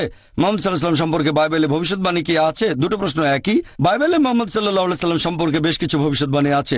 ওল্ড টেস্টামেন্টে আছে, নিউ টেস্টামেন্টেও আছে। যেমন ধরেন বুক অব ডিউটেরোনমি অধ্যায় 18 অনুচ্ছেদ 18 ঈশ্বর বলেছেন, আমি একজন দূত প্রেরণ করব তোমাদের ভাইদের মধ্য থেকে, যে হবে তোমাদের মতো, আর আমি তার মুখে আমার বাণী দেব, আমি যে আদেশ দেব তার মুখে সে কথা শোনা যাবে। খ্রিস্টানরা বলে এই ভবিষ্যৎবাণীটা যীশু খ্রিস্টের কথা বলছে। যদি ভালো করে দেখেন, যীশু খ্রিস্ট কিন্তু মুসা আলাইহিস সালামের মতো নন। খ্রিস্টানরা এভাবে বলে যে যীশু ছিলেন ইহুদি আর একজন রাসূল, সেজন্য তিনি মুসা আলাইহিস সালামের মতো। যদি এই দুটো শর্ত দিয়ে ভবিষ্যৎবাণী পূরণ হয়, তাহলে বাইবেলে মুসা আলাইহিস সালামের পর যত নবী রাসূলের কথা আছে, Solomon, Ezekiel, Isaiah, Daniel, Hosea, John, সকলেই এই ভবিষ্যৎবাণী পূরণ করবেন, কারণ তারা ছিলেন ইহুদি আর আল্লাহর নবী।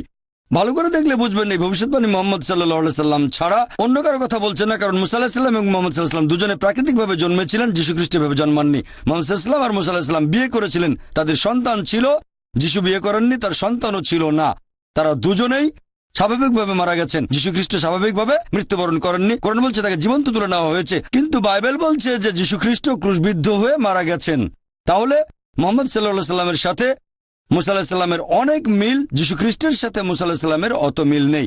এছাড়াও বলা হয়েছে তোমাদের ভাইদের মধ্য থেকে, আর আমরা জানি যে আরবরা ইহুদিদের জ্ঞাতি ভাই। এছাড়াও বাইবেল আছে বুক অব আইজায়া অধ্যায় 12 অনুচ্ছেদ 29 বলা হয়েছে যে একজন দূত আসবেন যিনি হবেন নিরক্ষর। যখন তাকে বলা হবে আপনি এটা পড়েন, তিনি বলবেন আমি পড়তে জানি না। আমাদের নবীর কাছে যখন প্রথম ওহী নাজিল হলো ইকরা, সূরা ইকরা অধ্যায় 6 আয়াত নাম্বার 1, ফেরেশতা জিবরাইল বললেন ইকরা, আমাদের নবী বললেন মা আনা বিকারি, আমি পড়তে জানি না। ভবিষ্যৎবাণীটা পুরোপুরি মিলে গেছে। এমনকি আমাদের নবীর নাম ওল্ড টেস্টামেন্টে আছে, সং অফ সলোমন অধ্যায় নাম্বার 5 অনুচ্ছেদ নাম্বার 16। হিব্রুতে বলা হয়েছে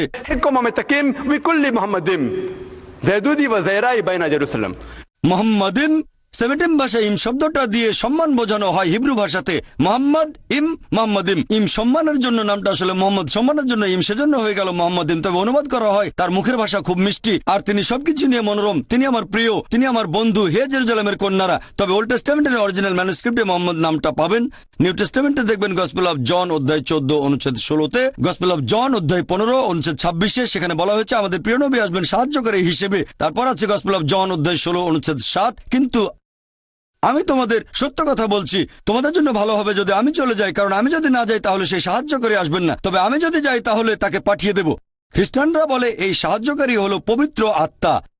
তবে এখানেই বলা আছে যে সাহায্যকারী শুধুমাত্র তখনই আসবেন যদি যীশু খ্রিস্ট চলে যান। আর আমরা জানি যে বাইবেলের পবিত্র আত্মা আগেও ছিল, যেমন যীশু খ্রিস্টের জন্মের সময় পবিত্র আত্মা ছিল যখন ব্যাপটাইজড হন। তাহলে এই ভবিষ্যৎবাণী পবিত্র আত্মার কথা বলছে না, এটা বলছে আমাদের প্রিয় নবী মুহাম্মদ সাল্লাল্লাহু আলাইহি ওয়াসাল্লামের কথা। এছাড়াও আপনারা দেখবেন গসপেল অফ জন অধ্যায় 16 অনুচ্ছেদ 12 থেকে 14 বলা হয়েছে আমি তোমাদের অনেক কথা বলতে চাই, তবে এখন তোমরা সেটা সহ্য করতে পারবে না, কারণ যখন সত্যের আত্মা আসবেন তিনি তোমাদের সত্যের পথে নিয়ে যাবেন। প্রত্যেক নবী রাসূল পরবর্তীতে আরেকজন নবীর ভবিষ্যৎবাণী করেছেন যে সর্বশেষ চূড়ান্ত নবী মুহাম্মদ সাল্লাল্লাহু আলাইহি সাল্লাম, তারপরে আর কেউ আসবেন না। একটা লেকচার আমি দিয়েছিলাম মুহাম্মদ সাল্লাল্লাহু আলাইহি সাল্লাম in various religious scriptures, Hindu ধর্মগ্রন্থ, বৌদ্ধ ধর্মগ্রন্থ, পার্সি ধর্মগ্রন্থ, ইহুদি ধর্মগ্রন্থ, খ্রিস্টান ধর্মগ্রন্থ। বিস্তারিত জানার জন্য লেকচারটা দেখতে পারেন। ইসলামে অস্থায়ী বিয়ের অনুমতি আছে কি? অনেক মুসলিম এটা বিশ্বাস করে, একটু ব্যাখ্যা করবেন? আচ্ছা, সময় তো শেষ। যদি মুতাবিয়ের কথা বলেন, ইসলামে এর অনুমতি নেই। হ্যাঁ, আমি একমত, আমাদের নবী প্রথম দিকে বলেননি, এটা ভুল, কারণ ইসলামে অনেক নির্দেশ ধাপে ধাপে এসেছে, যেমন অ্যালকোহলকে নিষিদ্ধ করা হয়েছে ধাপে ধাপে। একইভাবে নবী এ ব্যাপারে কিছু বলেননি, তবে এটা 7ম হিজরিতে তাবুকের যুদ্ধের সময় নবী পরিষ্কার করে বলেছেন যে মুতাবিয়ে হারাম। বাকি প্রশ্নগুলো সময় পেলে বলবো ইনশাল্লাহ। সুন্দর বলেছেন ডক্টর নায়েক। এখানে উপস্থিত সবাইকে অনেক ধন্যবাদ। আমি দর্শকদের কাছে একটু সাহায্য চাইবো। বের হয়ে যাওয়ার সময় আপনারা কি চেয়ারগুলো ভাঁজ করে রাখবেন, প্রত্যেকেই 2-3টা করে, তাহলে আমাদের জন্য কাজটা বেশ সহজ হয়ে যায়। আবারও আপনাদের সবাইকে অনেক অনেক ধন্যবাদ। Is there a father in this world who would not try to provide for his children and his wife? Is there a father in this world who would want to be locked up in a cell away from his family? Is there a father in this world who would not defend justice and rights till the very end? Filter করলে পানি বিশুদ্ধ হয়, dialysis করলে রক্ত বিশুদ্ধ হয়, তাপ দিলে সোনা বিশুদ্ধ হয়। আমাদের কষ্টার্জিত টাকা কিভাবে বিশুদ্ধ হবে? আল্লাহ সুবহানাহু ওয়া তাআলা পবিত্র কোরআনে অনেকবার এই কথা বলেছেন, আকিমুস সালাত ওয়া আতুজ যাকাত, অর্থাৎ তোমরা নামাজ আদায় করো এবং যাকাত দাও।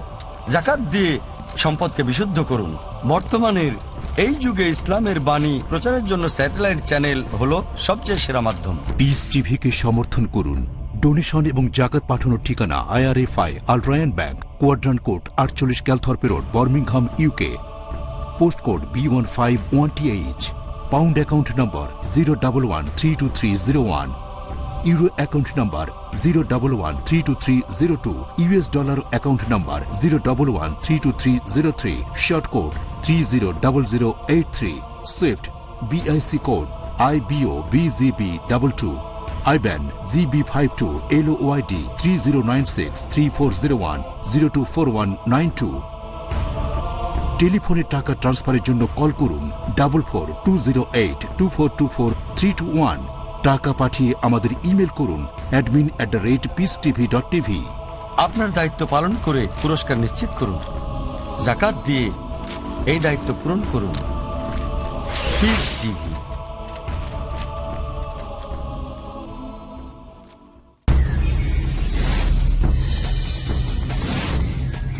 ইবাদত আমল করলেই কি হয়ে যায়? ভাবেন কি যা কিছু করছেন তাই? অবশ্যই নয়, যতক্ষণ না আমল ইবাদত কবুল ও সংরক্ষণের শর্ত পূর্ণ হয়। জানতে হলে দেখুন আমার আলোচনা একমাত্র পিস টিভি বাংলায়।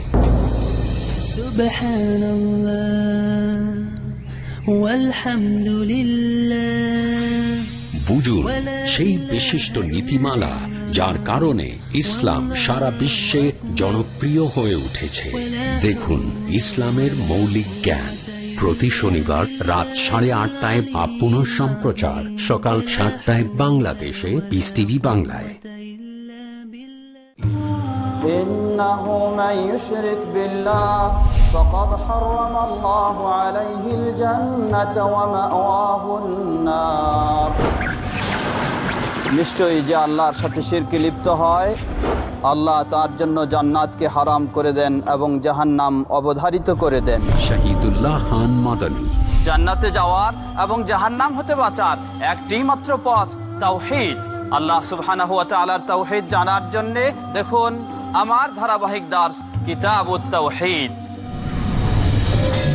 দেখুন কিতাবুত তাওহীদ প্রতি রোববার, মঙ্গলবার ও শুক্রবার রাত 11টায় বা পুনঃ সম্প্রচার সকাল 10টায় বাংলাদেশে পিস টিভি বাংলায়।